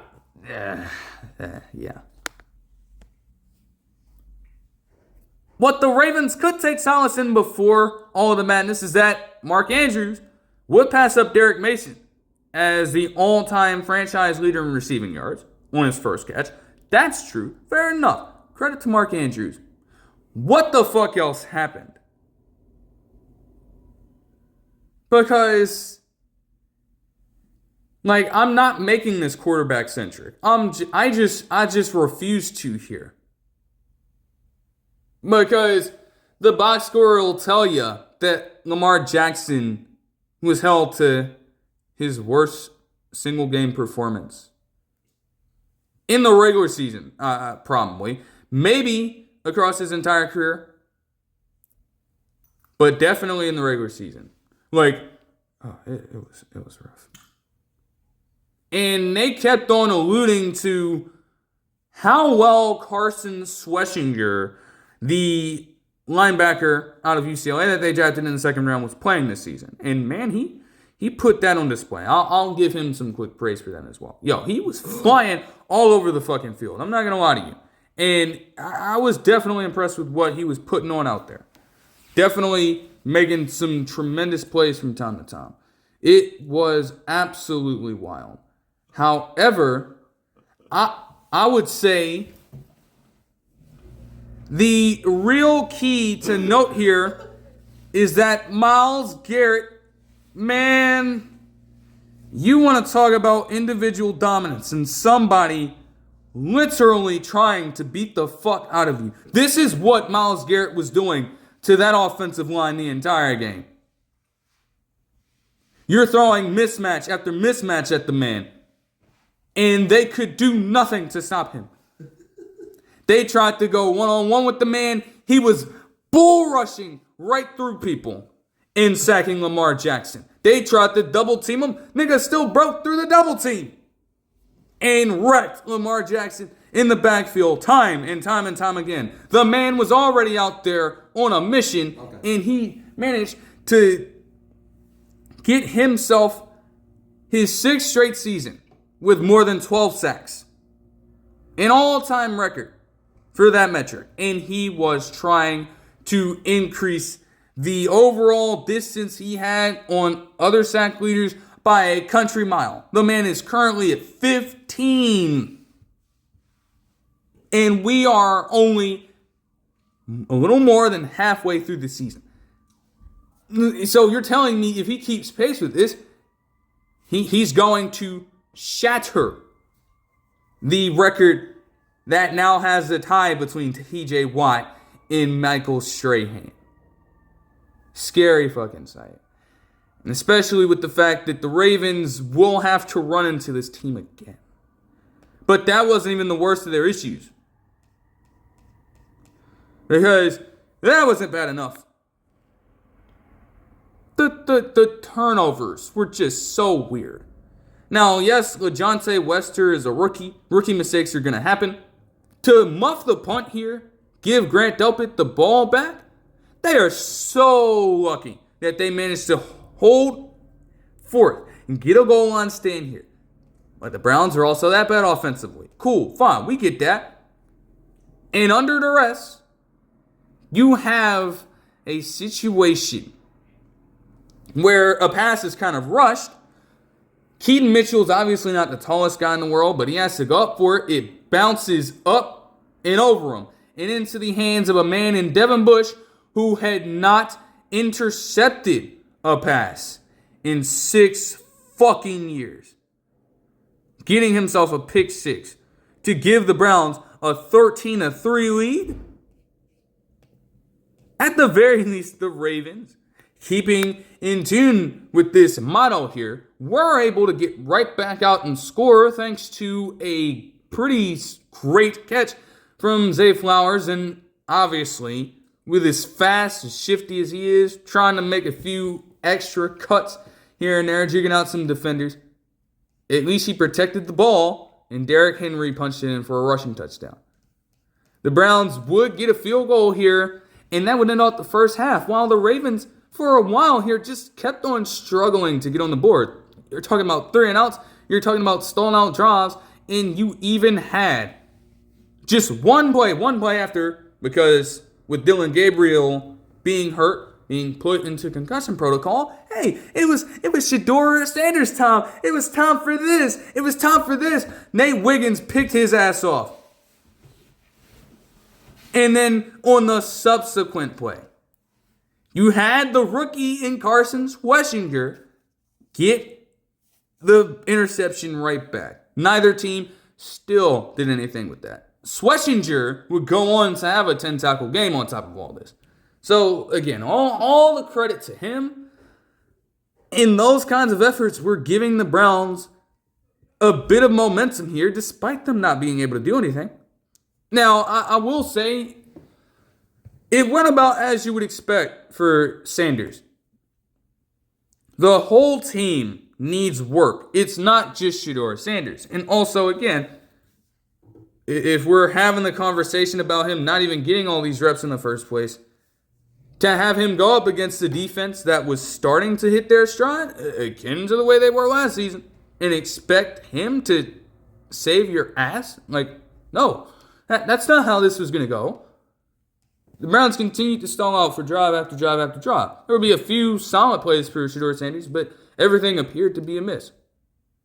And ultimately, the strength of the Ravens was just too powerful.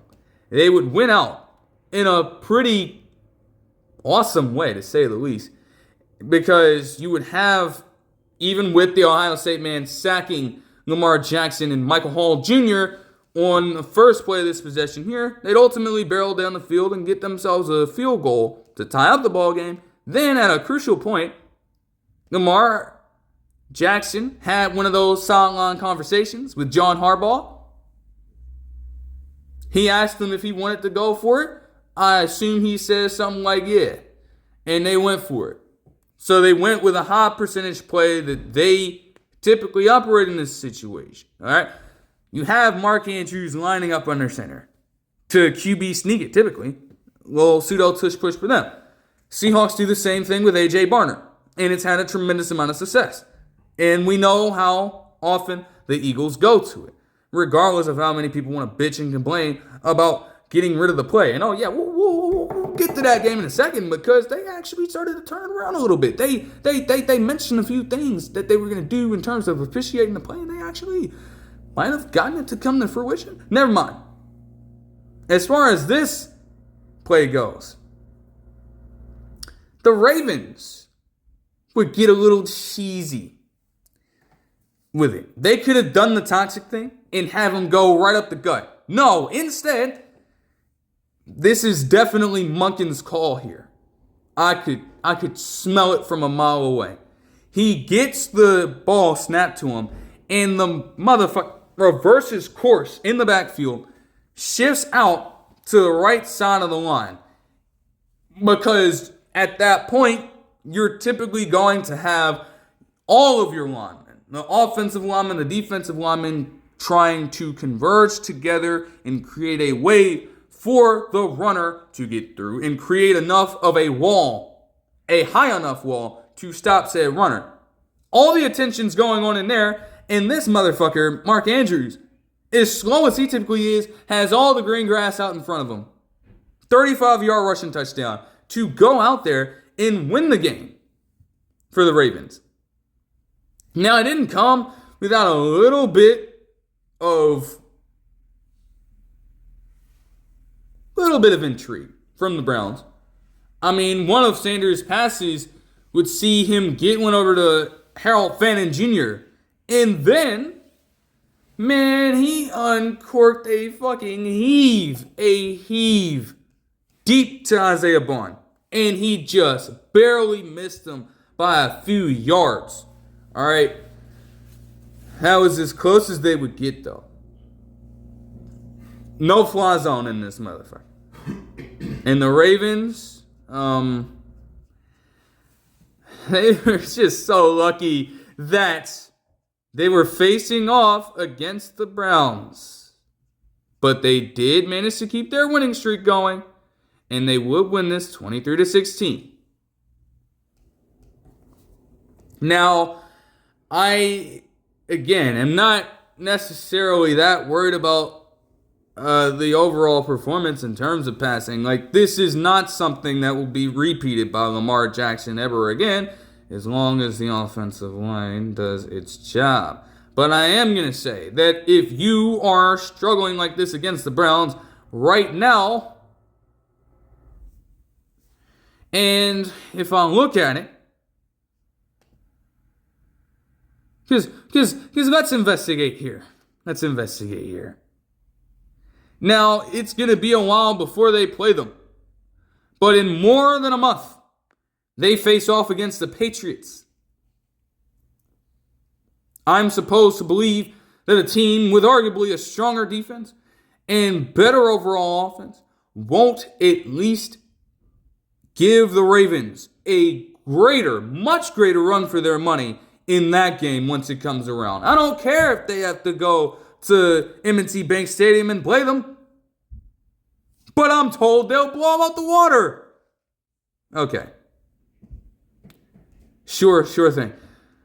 Derrick Henry in this game would have 18 rushes for 103 yards and a touchdown. And Mark Andrews, aforementioned 35-yard rushing touchdown. And also 32 receiving yards on 3 catches. Zay Flowers had 3 receptions for 78 yards as well. And Keaton Mitchell had 2 receptions for 23 yards. Same thing here. Yeah, you can try to grill Shedeur Sanders all you want to. I'm not going to do that here. The whole shit is fucked up for the Browns in the first place. We already knew this. And it's more of an indictment on other members of this team, more so than it is on a rookie quarterback who was drafted in the 5th round. Same thing for Dylan Gabriel. You're in an unwinnable situation. You're not expected to do much of anything in the first place. They're not putting enough around you to succeed. What do you expect? I mean, the rushing attack was okay, though. 106 yards on 4.2 yards per carry on the ground for them. It's absolutely crazy. Hey, at least Malachi Corley got a couple of catches in it. Yeah. It's a solid win for the Ravens. Again, at least they keep it going. With this Bengals continuing to lose, I mean, you're right in the running for the AFC North title. They got to keep the momentum going. It obviously isn't going to be that hard for them. I mean, they'll bounce back. They'll bounce back. They face off against the Jets next week. They'll be fine. Although you can guarantee yourself that if this offensive line continues to be sloppy, I expect Will McDonald IV to have a field day in that game just as well. No, he's not as dominant of a force as Myles Garrett is. But yeah.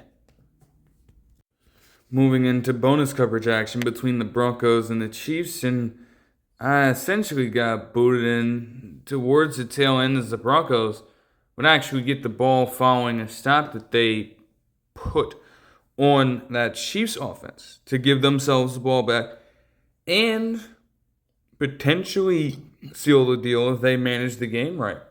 Now, the very first play that I saw, you had this man, Bo Nix, just completely overthrow Troy Franklin all the way down the field. He had absolutely no shot of catching this whatsoever.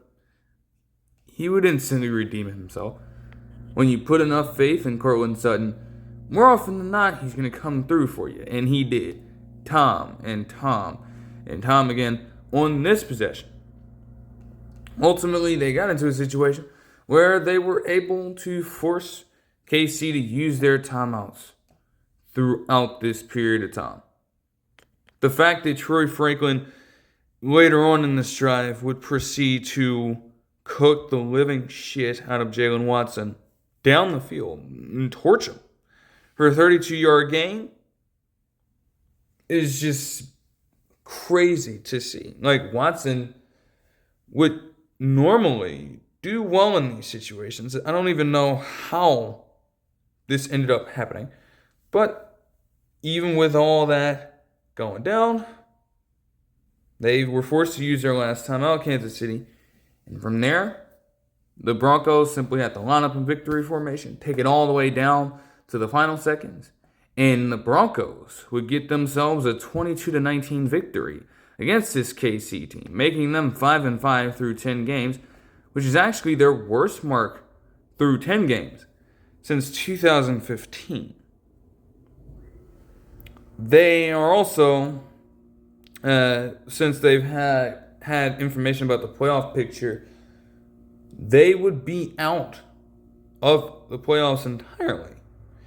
And you're thinking to yourself, man, a team that has made the AFC Conference Championship in every single season since Patrick Mahomes has been there, now is in danger potentially of not even making the postseason at all. That's a stark turn.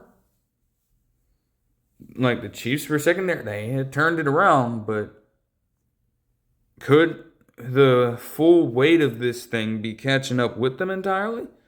They got off to a tremendously slow start, and your chances of bungling your schedule like this diminish the further you get into the season. You can't continue to take losses like this, because if they get into enough of a hole, oh boy. For the numbers, Bo Nix had 295 passing yards on 64.9% completion.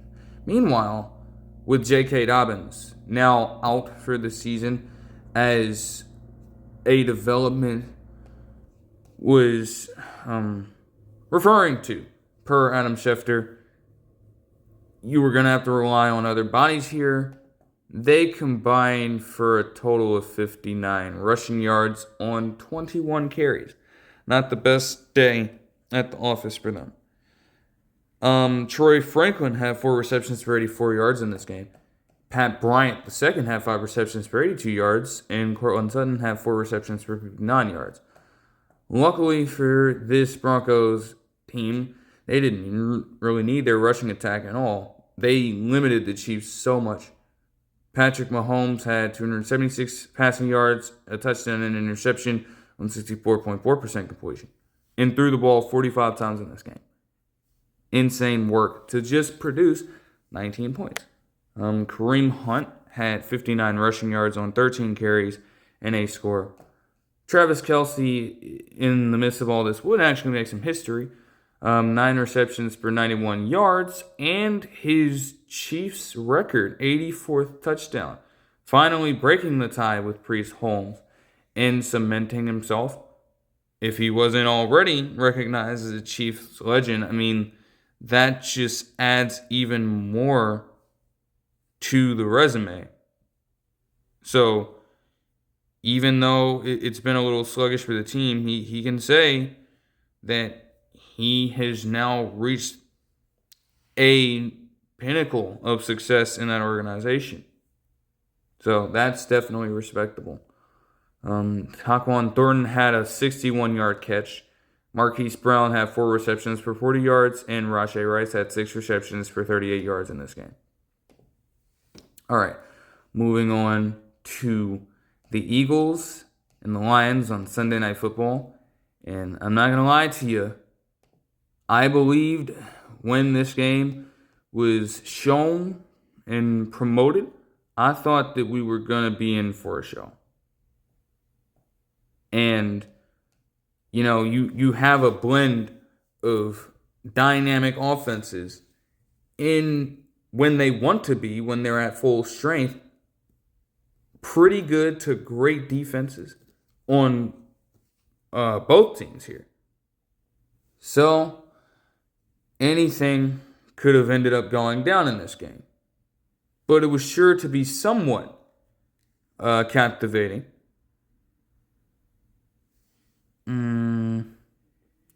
Hold on. Not quite. For one, got to set a little bit of the scene here, because it was windy as hell in Philadelphia, to say the least. The natural conditions were not on either team's side, and what you got as a result of that, combined with just some of the strategy implemented on both sides, was a really sluggish game for both teams. Now, I'm not going to lie. Yes, we understand passing, okay. They would actually get the ball to A.J. Brown a ton in the early going of this game. They had also prefaced, per a report from Adam Schefter, that Brown actually had a meeting with Jeffrey Lurie about this shit. And he apologized for the comments, but still expressed frustrations about his usage or lack thereof, or low amount of it, in the offense, and his desire to want to do more in the flow of the game. So they tested that early, and it had minimal success.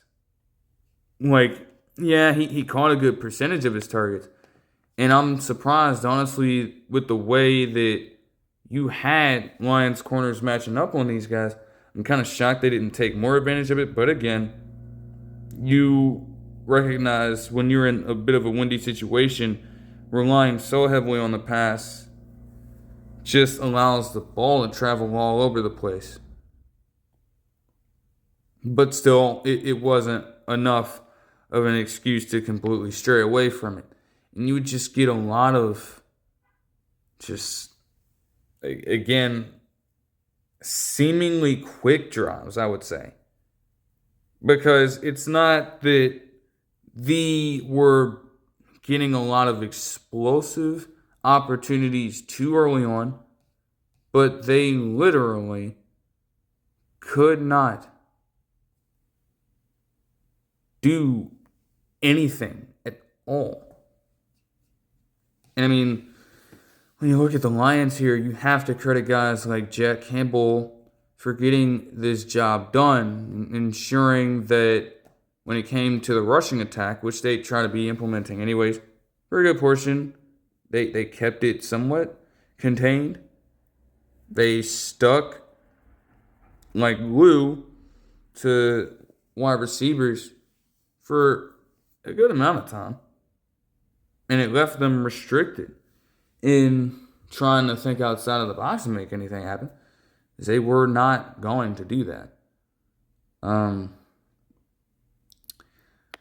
But even with the Eagles struggling to get things going for the most part, one could say that the Lions never really took off at all. Now, I know that by this point, people have probably seen the box score.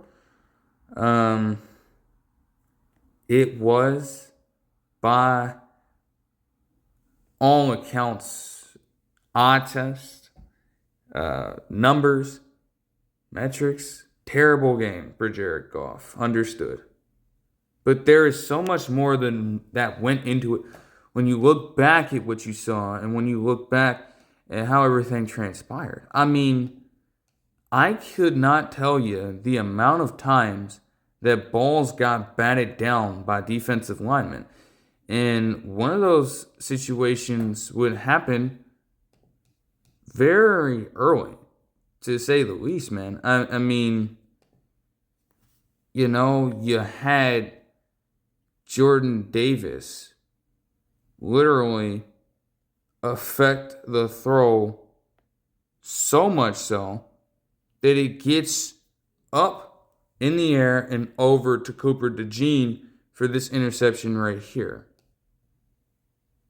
And ironically enough, while the Eagles themselves would have the best red zone efficiency in the NFL, and actually, at the time, the highest over the last 35 seasons, they still did not do anything on this possession to make the effort to score a touchdown. They had to settle for a field goal. And those 3 points would carry a lot of the action for majority of this first half. I mean, everything was just sluggish, to say the least. Like, the Lions, due to the Eagles' constant pressure, man, we're not giving Jalen Phillips enough credit. We're not giving Jalen Carter and Jordan Davis enough credit for the absolute masterclass that they put on as a front four, along with Maro Jamo, and how they just worked that Lions offensive line into absolute submission. It got so bad to where a line that is usually regarded as one of the better ones in the NFL could not protect Jared Goff and give him a clean pocket to work with. And all of that just led to chaos. Like, you started seeing him rush a ton of throws. And granted, the system is curated for him to have simple dropbacks and quick reads Tom after time and time again to carve up defenses that way. That's how it's supposed to go. But even quicker than normal, before plays would even develop. The heat at times in this game was so impactful and so devastatingly bad that he literally just got scared off. And no, it didn't help because it was just a rough sequence. Like, they could not, in terms of stretching the football down the field, it was a struggle all night long. And that's what the Eagles were banking on with their defensive play. Keeping everything short. Making sure that in terms of the rushing attack, the Lions had no idea to balance it out and catch them off guard. They forced Jared Goff to drop back. They wanted him to beat them solely with his arm and not rely on the balance punch that the rushing attack gives him. And as a result, he was a sitting duck. Damn near. Even in situations where he tried to scramble, like, that wouldn't fare well. He's not a scrambler. There were some signs of life for the Lions, and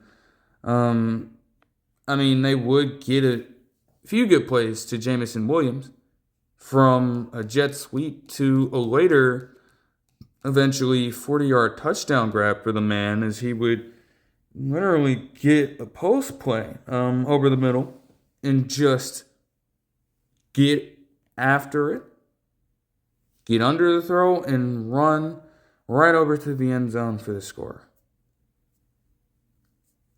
He promptly decided to pay homage to Antonio Brown and bear hug and hump the fucking goalpost bar.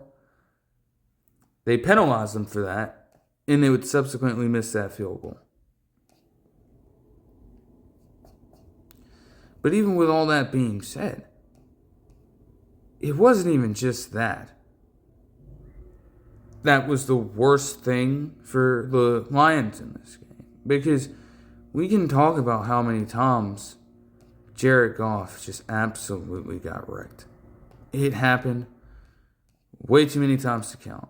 All the errant throws were definitely bad. I mean, even as this game progressed, you had guys like Nakobe Dean getting right on his ass. Jalen Phillips was just a relentless force in this game. Jalen Carter made his due on him. And like I mentioned, in terms of back downs, man, even when it looked like a play was developing, you had these men, big as hell, elevate over these offensive linemen if they were not able to get into the backfield and just swat these shits down like fucking rim protectors. They were not letting anything fly at all. Jordan Davis, graphic that they mentioned later in the game, stated he actually put up a number tied for the most back downs by a defensive tackle in a single game with 3. And Jalen Carter could not have been that far behind him. They were just like that. That shows you that they have a playoff caliber defense. It is a real thing. They are not to be played around with. And again, to think that they've been doing even better in some aspects since they got Jalen Phillips, a guy that they did not need necessarily. It's a scary thought. It truly is. But their offense, I will say, when it comes to it, has got to come around. And granted, I'll get to their side in a second, because they were able to make a few offensive strides here. But, look, what really hurt the Lions here, and I know it's going to sound crazy, because at this point with Dan Campbell being there, it's It's their identity. It's what they're known for doing. You're gonna live by going for it on fourth down, and you're gonna die by going for it on fourth down. Fine, okay, sure, but at some point, man, when we get into certain situations, for context in this game, man, like, revisionist history is not something you typically want to do, but even in real time, I'm sitting there and I'm saying, you just got to take your points at some point, man. Because this would literally go as follows. And I got to look at it in totality. That'll help me out the most here. So you had, over the course of the rest of this game, from the first quarter onwards, I shit you not when I tell you that these Lions, managed to have 5 different drives end in downs, including all three of their possessions in the third quarter. And it just didn't make any sense. Now, yeah, at halftime, the Eagles were making strides in terms of driving down the field, getting field goals, and then they managed to try to pull away just a little bit, working A.J. Brown in the short game, getting Jalen Hurts active in terms of being a runner in some cases as well, and that ultimately led him to get in the end zone on the tush push, because of course it did, right? Still, 13-6 ball game. But even before all of that, like, just, in a lot of teams, granted, it's not just the Lions that have consistently gone for it in their own territory, but, like, to go back-to-back drives doing so, and to come out barely unscathed, allowing just a field goal, made you lucky as it was already. But this third quarter was just the most demoralizing thing ever, because to their credit, defensively, man, they limited Saquon Barkley. They prevented that offense from doing much of anything. And the only major play that they got came with a penalty that Brian Branch had, as he managed to allow Jahan Dotson to get this catch and then tried to ring his fucking bells afterwards with helmet-to-helmet contact, while he himself actually got a good run of this hit too. Nevertheless, Aiden Hutchinson would get himself a sack on this drive to give the Lions a fighting chance, at least, to get on the board, and yet you couldn't answer the call on any one of these 3 drives. And it's not like they weren't driving down the field, even with Jared Goff having a rough game in terms of passing, in terms of efficiency. Because Amon-Ra St. Brown, in terms of catches to targets, man, you want to talk about a bad game, maybe one of Jared Goff's worst games ever. And again, even if we're looking at it from a numbers standpoint, man, earliest days that he had with the Rams definitely saw some of his worst days. I mean, shit. This was a man who was able to overcome last season on Sunday Night Football, throwing 2 touchdowns and 5 interceptions against a great Texans defense to win that game. So it's like,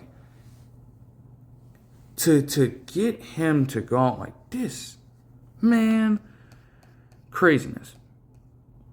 Again, at every single one of these, you had Jalen Phillips in the area, or you had Amon-Ra St. Brown just get completely missed in these situations. And it's rare to see that happen with Amon-Ra St. Brown. But I mean, all of these, 32-yard line, 4th and goal on Philadelphia's 3, and then 4th and 3 in Philadelphia territory. Like, I maybe could understand the latter one, but still, if you just settle for some points on at least any one of these, the game and the complexion of how it ends up being approached towards the tail end looks completely different. Completely different.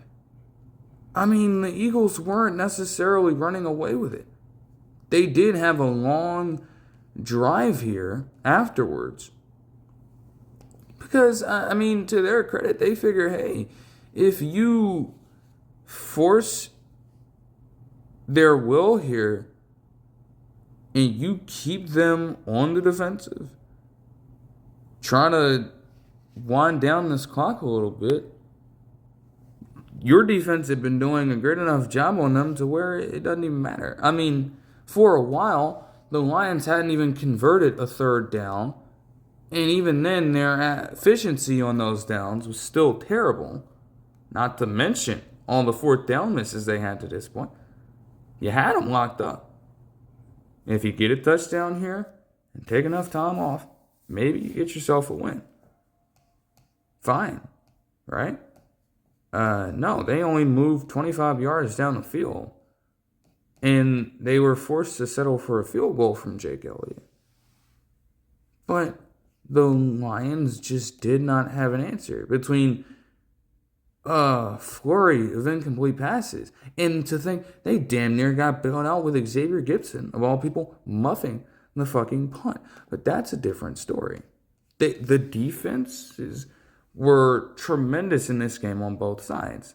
And the offenses continued to stall out. Even when you had Jamison Williams get a 27-yard gain here, it continued to be followed up by incompletion after incompletion after incompletion. And, I mean, their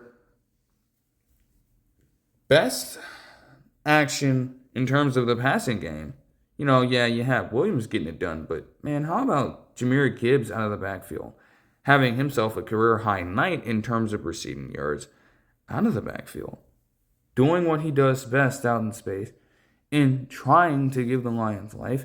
And that still was not enough for them to make a greater push than they ended up doing. It was crazy. But with that being said, at this point, the Eagles are down, up rather, 16-6, and appear to be in full control of the game.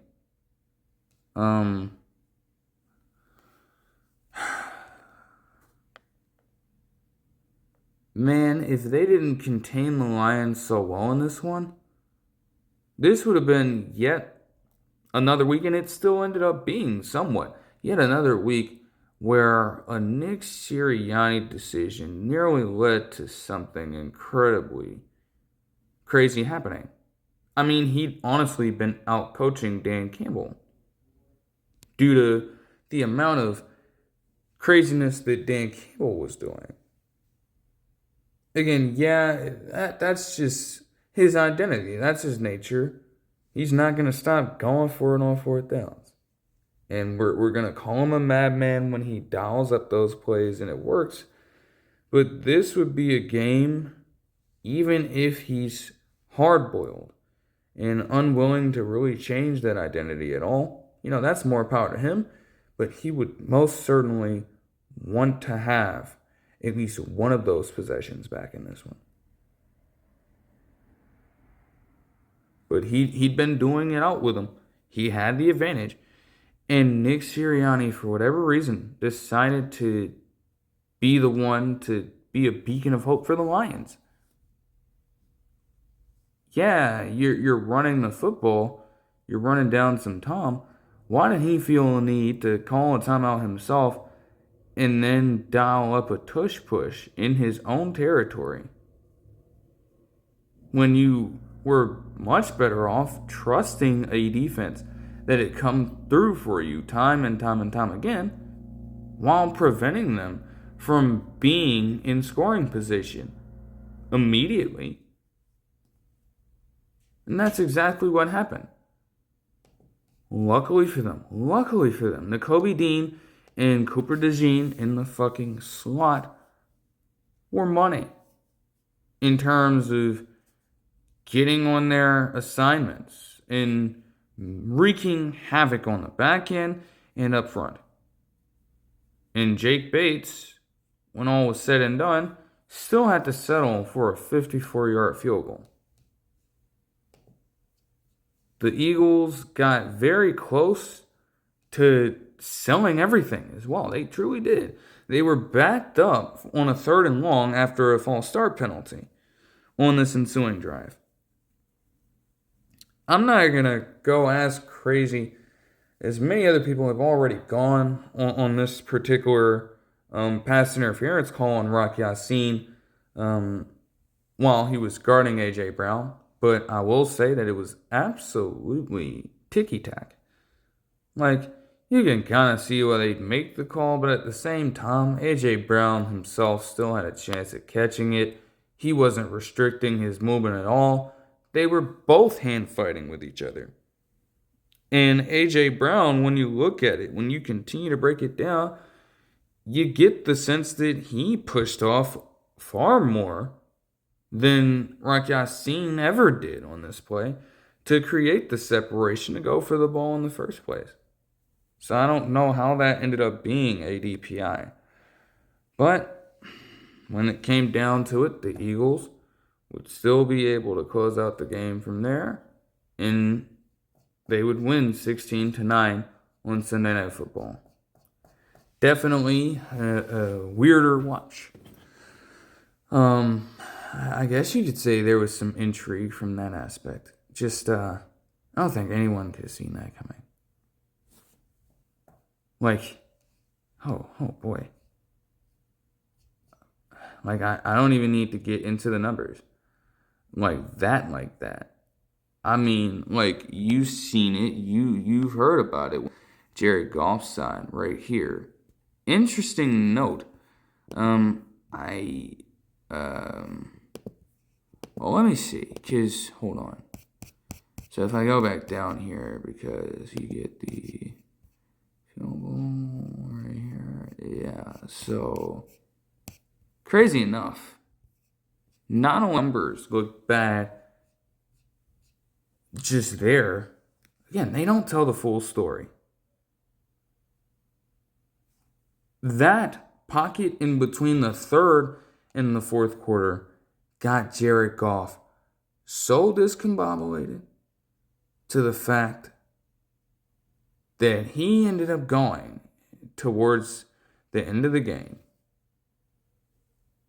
completing just 2 of his last 18 pass attempts.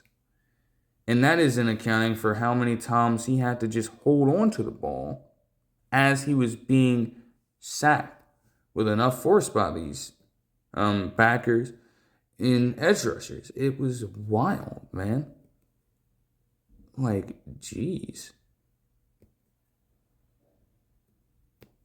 Just craziness. 74 rushing yards in total are not going to help you. Like, that is far from any kind of balance or enough to really impose that element of their offense to at least make things a little interesting and kind of fool the defense a little bit. That many damn dropbacks. It's not hard to see how they ended up suffering mightily in this one. 5 receptions for 170 yards, again, career high for Jahmyr Gibbs out of the backfield. Jamison Williams had 4 receptions for 88 yards and a touchdown. But Amon-Ra St. Brown, again, you want to talk about a career worst game for Jared Goff? It's not all about that. You had some tendencies from Dan Campbell that he would maybe not regret, but again, probably want back at least one time in this game. You had offensive linemen, again, getting completely overpowered by this unit, and then you also had guys like Amon-Ra St. Brown, bro. 2 catches on 12 targets. a person who is traditionally a weapon for this Lions team got completely X'd out of this game. Make anybody but him beat us down the field. They settled for that. They settled for the Jahmyr Gibbs work out of the backfield. And they did not let Amon-Ra have himself a day at all. Jeez. Just truly great defense. But I will say, for the Lions at least, they can take solace in the fact that this man, Jack Campbell, had 15 fucking tackles. Holy shit. As for the Eagles, Jalen Hurts, kind of a quiet game on his end, too. A rushing touchdown and 31 yards rushing. But 135 passing yards on 50% completion is not much to write home about either. Though, again, in a situation like this, he protected the football. And, when they needed him to run, he was willing to run. And that saw the Eagles, at those points, open up a few things a little bit. A.J. Brown had 7 receptions for 49 yards, and Jahan Dotson had 2 receptions for 43 yards. Okay. All right. Moving on to the Cowboys and the Raiders on Monday Night Football. Obviously, for them, this is the first game since Marshawn Kneeland's passing. And the goal, above all else, was to honor him in the right way they could by going out and getting themselves a win in this game. It did not start out so hot. We were already on the BS in this game. And between an early 3-and-out from this team, not to mention them fumbling on the ensuing possession that they had as Max Crosby slung Dak Prescott down to the ground, got the ball back, and the Raiders had great field position to work with, even after they were initially forced into punting themselves. It was looking a little bit disastrous for the Cowboys. Also, just weirder stuff here. I don't know why exactly they were benched, but I knew it got crazy the second I saw that you got in a critical 3rd down on the first possession, and you didn't even roll either of George Pickens or CeeDee Lamb out there. I don't know what exactly Brian Schottenheimer was trying to do here, but with the amount of different DNPs and inactive, designations that people would get for not showing up to team meetings over the weekend from multiple Adam Schefter reports, I guess it's kind of reasonable to suggest that something like that might have happened with both of them, but it is something we'll probably be hearing about far later down the line. I don't know. Nevertheless, once those guys were able to get back on the field, the Cowboys naturally started to find some life offensively. They were down by a field goal at this point, but they managed to get it right back.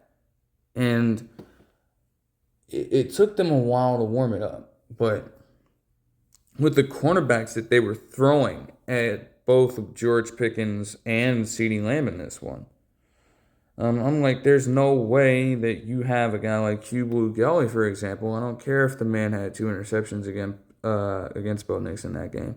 He's not keeping up with either of those guys. They didn't take advantage of those mismatches early, but they would have Brandon Aubrey's fucking bionic leg get in a 50-yard field goal to tie up the ball game from there. At least the Raiders can say they were keeping pace a little bit. They were not acting like they were pushed over early on. And Brock Bowers got a ton of action in this one. In fact, you also had Ian Thomas, who was a different blocking tight end for them now. I didn't even know that he was with the team before this play.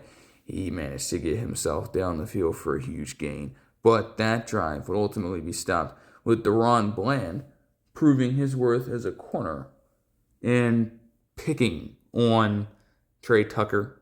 Obviously, a smaller guy wouldn't do that same shit to Urban Harrison Jr., though. James Houston V also just sacked Geno Smith on this play, and Daniel Carlson would be forced to settle for a field goal here. From there, the Cowboys just heated up, and they never looked back. I mean, you're talking about 3 different touchdown drives. In fact, 3 consecutive touchdown drives in this quarter alone. You had one with them just consistently moving down the field. They could not get a handle on George Pickens and CeeDee Lamb with him literally running through the seam. No safety help over the top whatsoever. It was far too easy for them to take advantage of that, and they did just that to get their first one on the board. They then subsequently forced the Raiders to settle for a 7-play, 9-yard drive, if you can believe that. Craziness. And I will say, some of the new Cowboys were doing well. I mean, Kenny Clark himself continuing to prove that he's a little more than a run stopper. It was actually Quinnen Williams who would produce some pretty good pressure on Geno Smith in this game. Continue to make some solid run stuffs. And just be a tremendous player for them all around. It is still weird to envision him in Cowboys threads, though. But it was going well for them so far. And the team as a whole just continued to heat up. I mean, CeeDee Lamb, again, continued to get his work done down the field. And it would be Jake Ferguson on 4th down to literally just run a fucking curl straight into the end zone. Everybody, you literally see all of the Raiders defense space out like this and like this. And it opened up the fucking spot right in between those zones. That is an easy read, an easy throw. It doesn't get any better than that. The Raiders themselves would try to respond, and I mean, they had a few good plays going for themselves.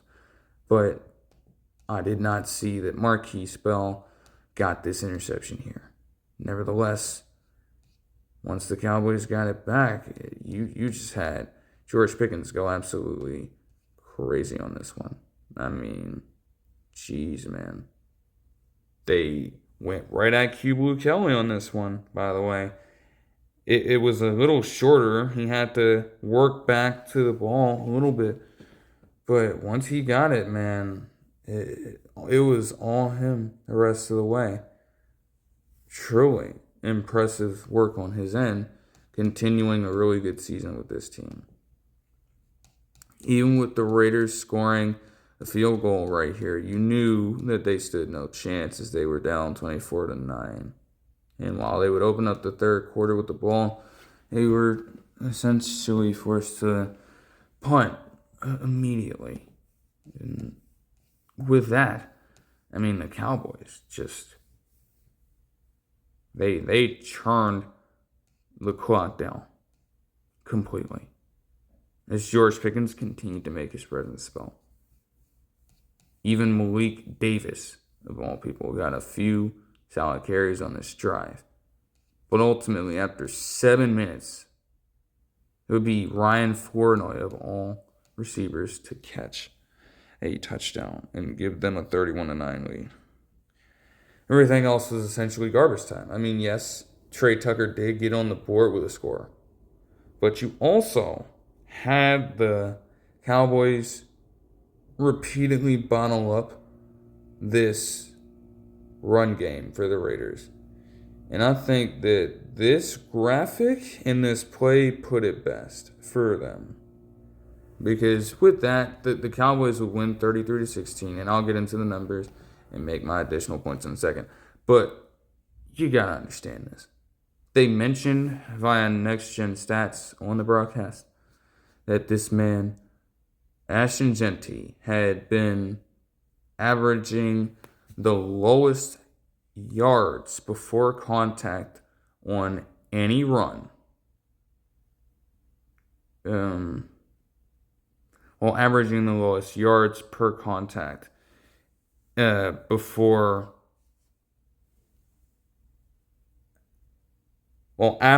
the handoff, I should say. My fault. Jeez, I'm trying to word that in an appropriate way.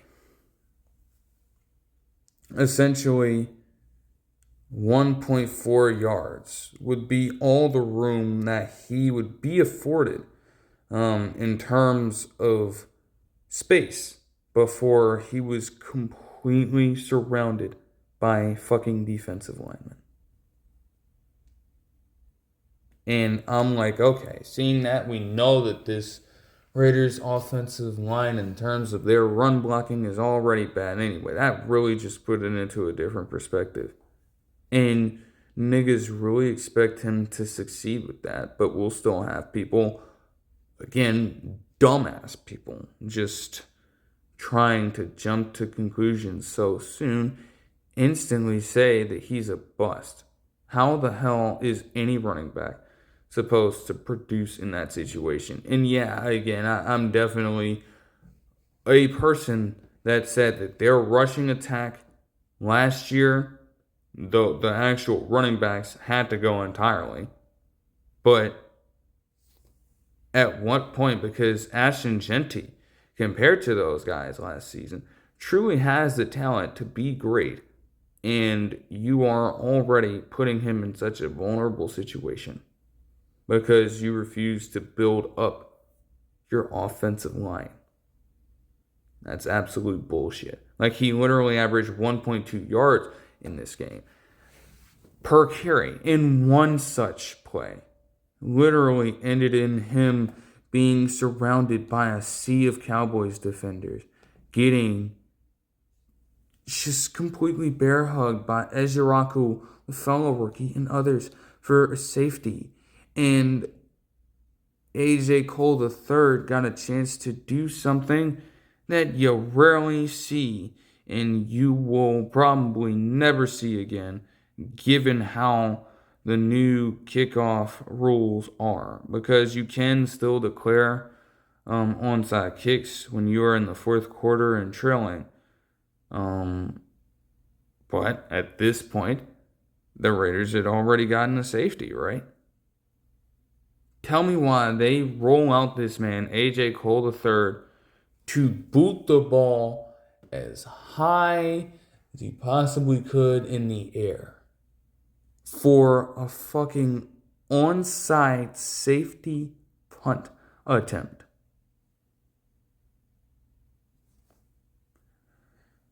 And no, that is not me just talking out of my ass. That happened live.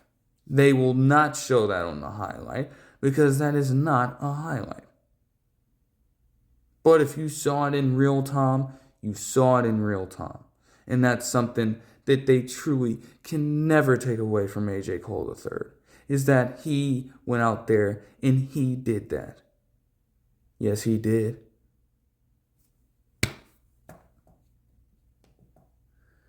If that is what you have to take solace in as a Las Vegas fan, yeah, good luck, man. Good luck. Dak Prescott in this game would have 268 passing yards, 4 touchdowns, and no picks on 75.8% completion percentage. I think. In terms of wins, he is currently third, I believe the third Cowboys player also, to reach 80 wins as a quarterback with the team, alongside Roger Staubach and Troy Aikman. You are already in the class of the organization accomplishing that.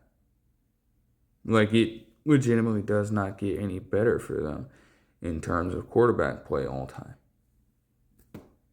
Like, that's respect. Javonte Williams would have 22 rushes for 93 yards. George Pickens would have 9 receptions for 144 yards and a touchdown. Incredible work from him.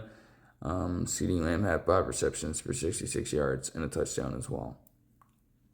And as for the Raiders here, Geno Smith had 238 passing yards on 64.3% completion, a touchdown, and an interception. He was also their leading rusher as well, which is a problem, a tremendous problem. Brock Bowers had 7 receptions for 72 yards. Trey Tucker had 4 receptions for 47 yards and a touchdown, and Tyler Lockett had 3 receptions for 33 yards in this game as well. Free Tyler Lockett still. I mean, this is still the shit he's got to deal with, man. Man, oh man, oh man, oh man. The main takeaway above all else from the Cowboys in this game, though, is that, again, they did it right, man. It took a little bit for them, but, I'm sure their hearts were definitely heavy with this situation still being somewhat fresh. This was their teammate, man. This was a person that some people in that organization might have considered their friend or a very close associate, depending on the context and the person. It's like, to just have him gone in that way. Like, that's not something that they are just going to stop grieving over completely. But, the season wanes on, and, there are going to be a lot of different nights, of course, that they have to go through as a collective in trying to make sense of this entirely. But at least for this one game, they can go out there and they can say that they got themselves a win, a truly honorable one at that. As a schedule graphic would show, though, while this is cool for them, I don't know how they will manage to get through their schedule over the next 5 weeks or so. I don't know. Like, they have the gauntlet in front of them. They truly do. It is not a great look from the outside, looking in at all this. But, they have to find a way to figure it out. Okay, that'll do it for all the game action that I watched. And to get over to a few of these other games, just ever so briefly, honestly, because, again, I didn't get a chance to watch them live, and also, like, the way in which some of these went were uneventful, but at the same time, across Sunday overall, they ended in such a way that would tie NFL history. This Titans game, for example, was relatively slow throughout. You had Davis Mills step in for C.J. Stroud yet again.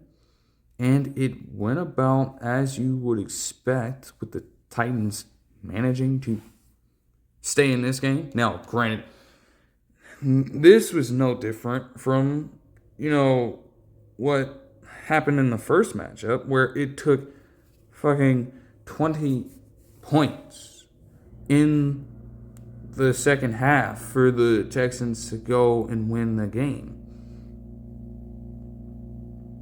Like, the Titans had them in a little bit of a battle early on the first time around, so maybe this shouldn't have been too much of a surprise.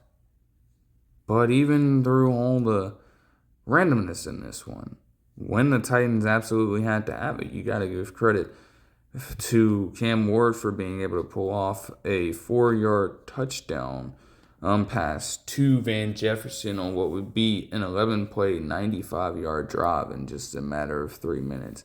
Still, they ended up giving the Texans a little bit too much time, and it would be Nico Collins along with Woody Marks to get Houston down the field and have Matthew Wright, a kicker who has just been all over the league at this point, allow him to get a game-winning field goal to give the Texans the 16-13 win.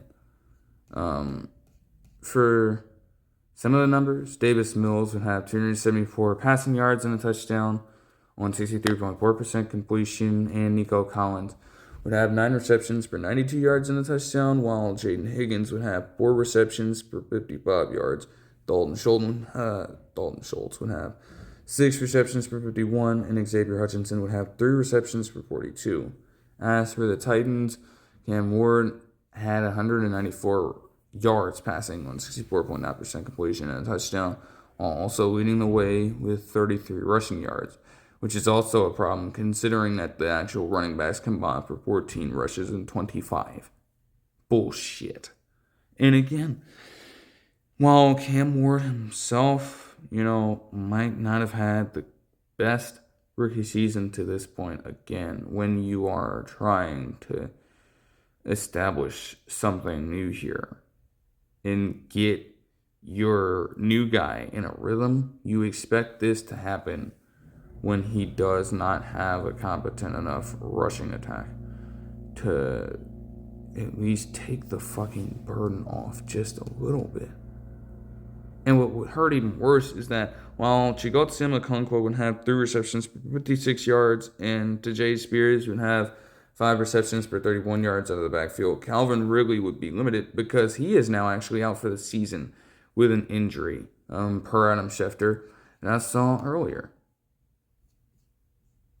Just like that, your top receiving threat that you went out to get in free agency, gone, out. The season's already lost, but it's like, dude, last thing you would want to happen in that situation. All right, moving on to Bears versus Vikings. This one was also just tremendously weird. I don't really know what to say. I mean, the Bears defense is yet another unit where you understand just how good they have been. Yes, even with them giving up 42 points to the Bengals, I understand. But man, and they're not even, I don't even think they're at their healthiest yet.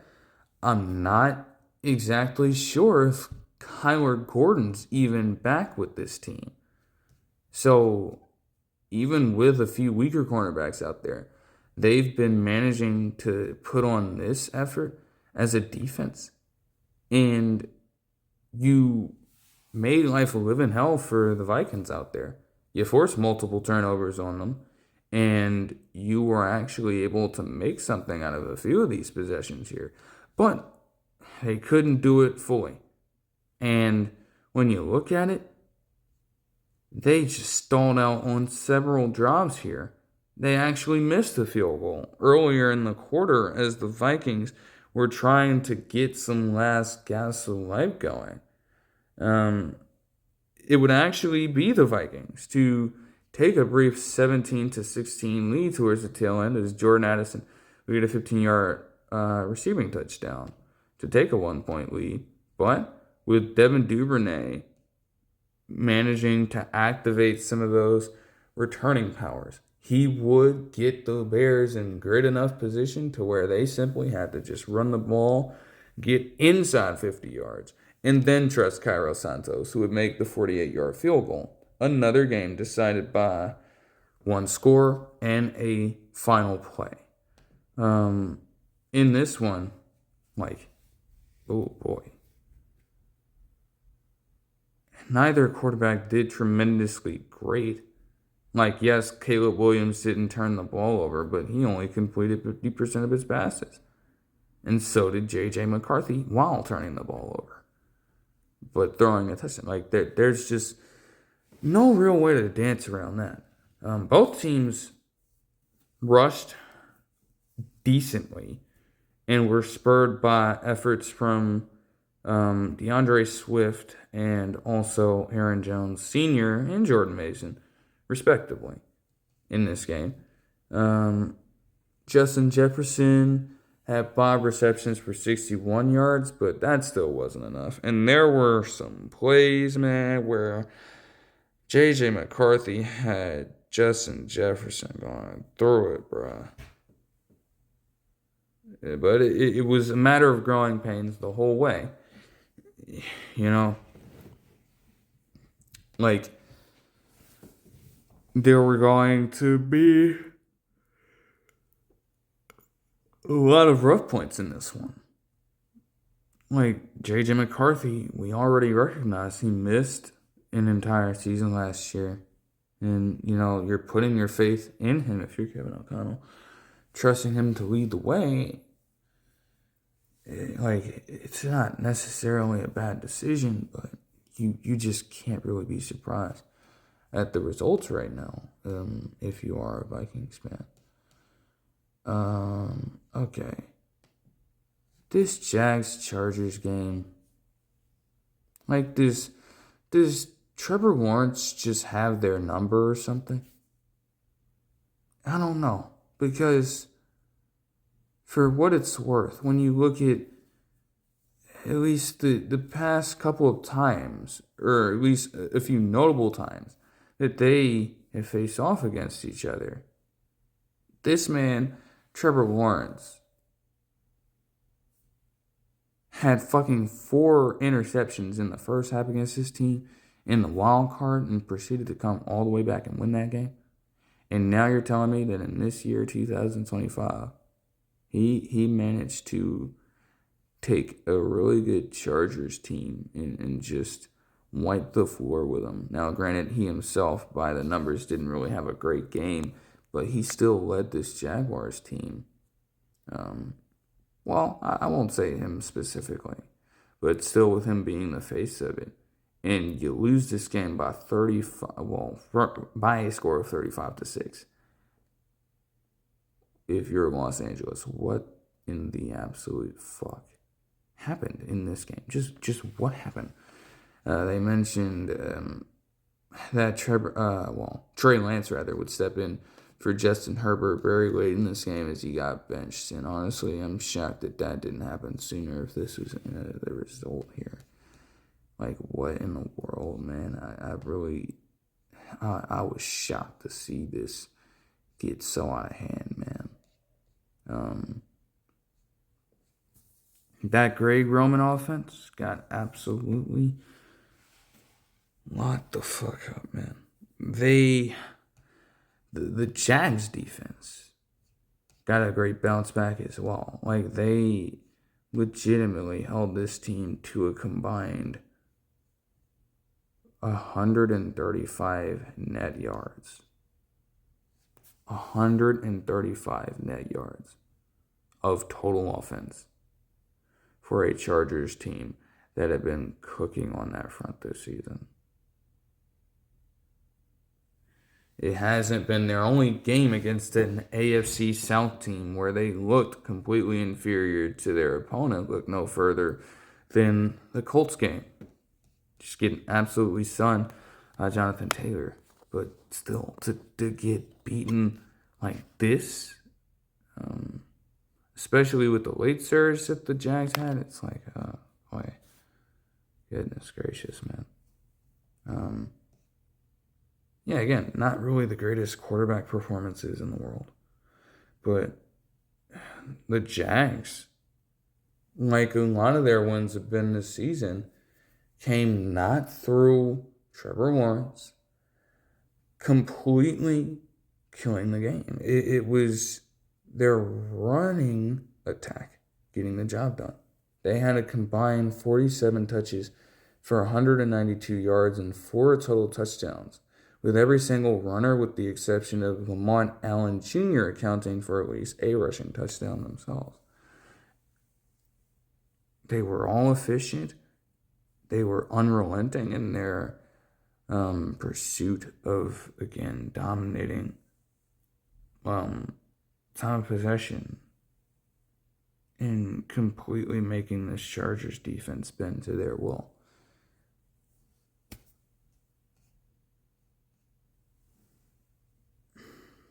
Man, I'm stunned by that. I cannot believe that ended up going down. It's crazy, man. Okay. Moving on to the Bucks and the Bills.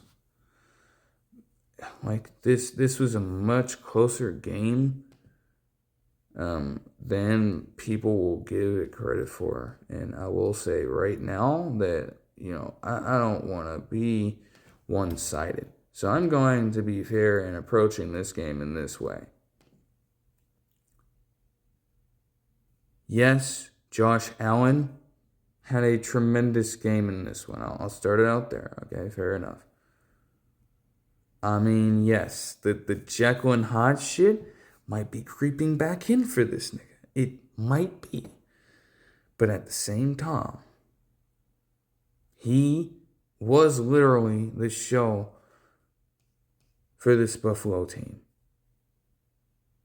Because James Cook III, for what it's worth in the backfield, was accounted for mightily by a Bucs defense that, again, with their defensive tackle presence alone, minus Kalijah Kancey, they have been clamping the shit out of running backs for the most part. Not every single game, but for the most part, they've been stout. And James Cook III would be one of the victims in this game. But with that failing, Josh Allen had to take over completely, and he did that. Just a year or so after he had a game against the Rams where he put up a combined 6 total touchdowns in an absolute shootout with Matthew Stafford, and accounting for 3 rushing and passing touchdowns in that game, he did this shit again. Yeah, pretty much as of, when we get to December 8th, it'll mark a full year. But yeah, damn near a year to that point, and he does it again. For the second time in his career. 317 yards, 6 total touchdowns, and 2 interceptions on 63.3% completion. Also, with his rushing touchdowns, he would end up tying Cam Newton for the most rushing touchdowns by a quarterback in NFL history. He is also set a milestone that also relates to Otto Graham in some way. I have to check that back out again. I feel like I knew what exactly that stat was, but I gotta check it out. Just nothing short of a heater from Josh Allen in this one. But not to be discredited and just cast aside at all like it didn't happen was Sean Tucker having himself yet another tremendous day at the office. Now, granted, we remember his first matchup against the Saints last season, putting together an all-around performance in a game that would be absolutely chaotic, fucking 51-27 outcome between the Bucks and the Saints in that game last year. I don't even know how the fuck it got that high scoring, but that's besides the point. Nevertheless, Sean Tucker, who was typically a backup in this situation, had been getting a lot of the carries with Bucky Irving still being out with the combination of foot and shoulder subluxation injuries. He had himself a total in this game of 21 touches and 140 yards and 3 total touchdowns. Jeez, man. Tremendous work for that brother, man. As for the Bills, in terms of their receivers, their leading guys were an interesting trio of people. I mean, You had Terrell Shavers get 4 receptions for 90 yards. You had James Cook III get 3 receptions for 66 yards and a 25-yard receiving touchdown out of the backfield. And you had Todd Johnson, the threat himself, accounting for 2 receptions and 61 yards and a 52-yard receiving touchdown as well. Gabe Davis, the legend himself, especially in the playoffs for this Bills team, also had 3 receptions for 40 yards in this game. So that's pretty cool. Jordan Poyer, okay. 14 tackles for the man and a pass deflection. And Terrell Bernard for them also had 11 tackles, 2 TFLs, and 2 pass deflections. Solid stuff for this Bills team. As for the Bucs, they've just constantly been slipping. And in some of these games, it looks as though they're overmatched.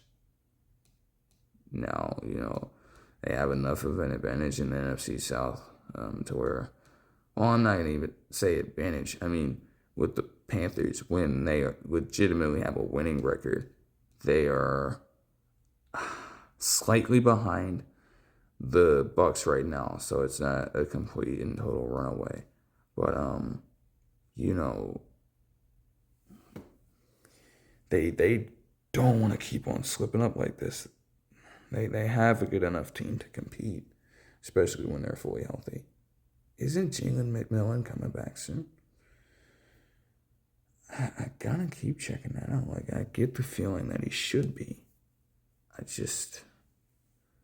guess we won't be notified of that. And then moving on to this 49ers-Cardinals game. Brock Purdy's return was absolutely eventful for the 49ers. And somewhat eventful for the Cardinals, too, even without watching this game. But I'll frame this entire thing from their perspective. Do you know how crazy it is to say that they continued to get in striking distance and move the ball down the field time and time and time again? And granted, maybe this was not a situation where they were going to outscore the 49ers. Do we know just how much we're asking out of this fucking Cardinals team at that point? It's insane work, right? But even then, to have chance after chance to get touchdowns here and constantly settle. Yes, I can't say anything as a Seahawks fan right now, but my goodness, like, you're talking about field goal after field goal early after they're putting a tremendous dent in these drives. Actually missing one. I don't know why they trusted Chad Ryland from fucking near 60 yards out, but that's besides the point. Then you have another situation where you get Jacoby Brissett into their territory before being intercepted by Malik Mustafa. And yet another possession, even down by 18 in this third quarter. They're getting some chunk plays, and yet he's still intercepted by Diamadal Lenoir. Adding more insult to injury, a fucking fumble in goal-to-go territory derailed another Cardinals drive. And while this would be a 19-point game,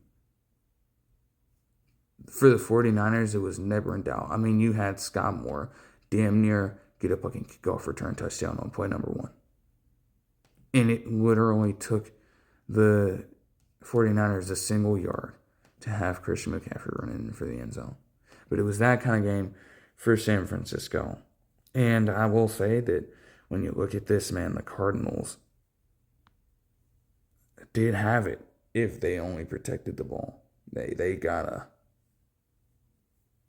be just so far in shambles. And I'll get to their numbers in a second, but to get the focus on the 49ers first. 200 passing yards for Brock Purdy on 73.1% completion and 3 touchdowns. Christian McCaffrey in this game had a combined 18 touches for 121 yards and 3 total touchdowns with 2 rushing. Nice. George Kittle had 6 receptions for 67 yards and 2 touchdowns as well, while Jaywan Jennings had 4 receptions for 54 yards and no scores. Ricky Pearsall also returned. I guess they were just warming him back up a little bit, but he actually did not come down with a yard. He had a catch and just didn't have a yard. This was a dude that, when he was healthy this season, was actually a top 5 receiver in terms of yardage before getting hurt. And he's not coming away with anything there. That's a little crazy. As for the Cardinals, man, look, bruh.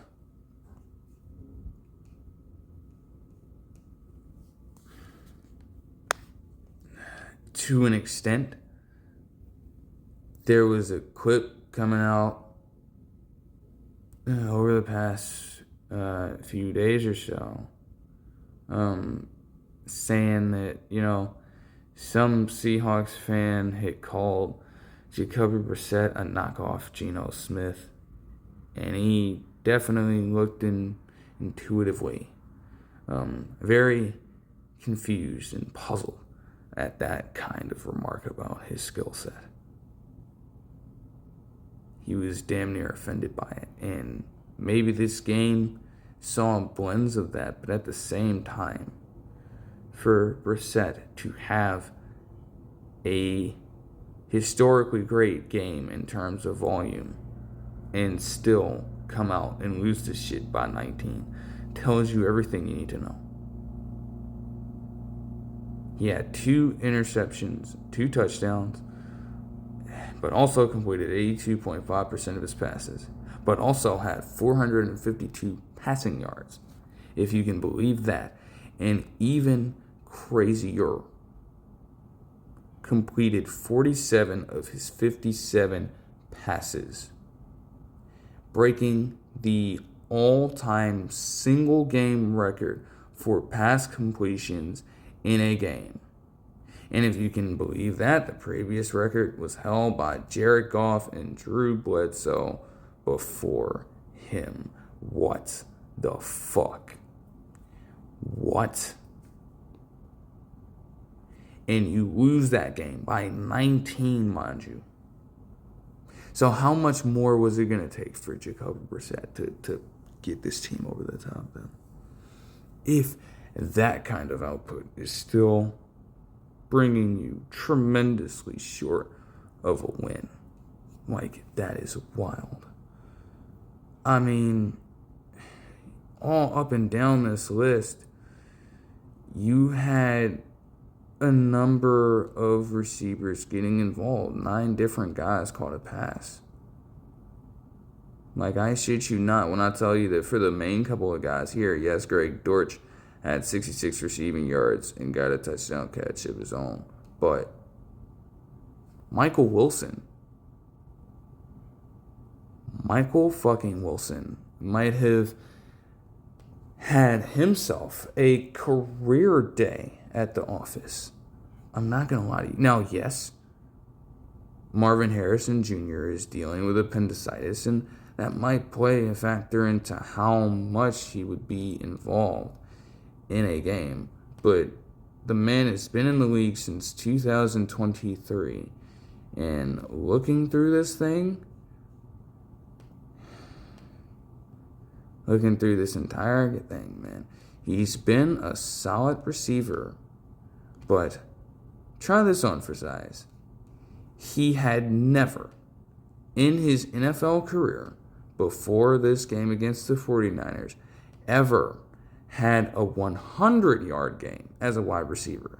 He's gotten close. He's had a few 90-yard games. Never 100. And the nigga almost had 200 receiving yards. Finished with 15 receptions for 185. What kind of shit? Like, you cannot make this up at all. Trey McBride is consistently Trey McBride. 10 receptions for 115 yards for the man.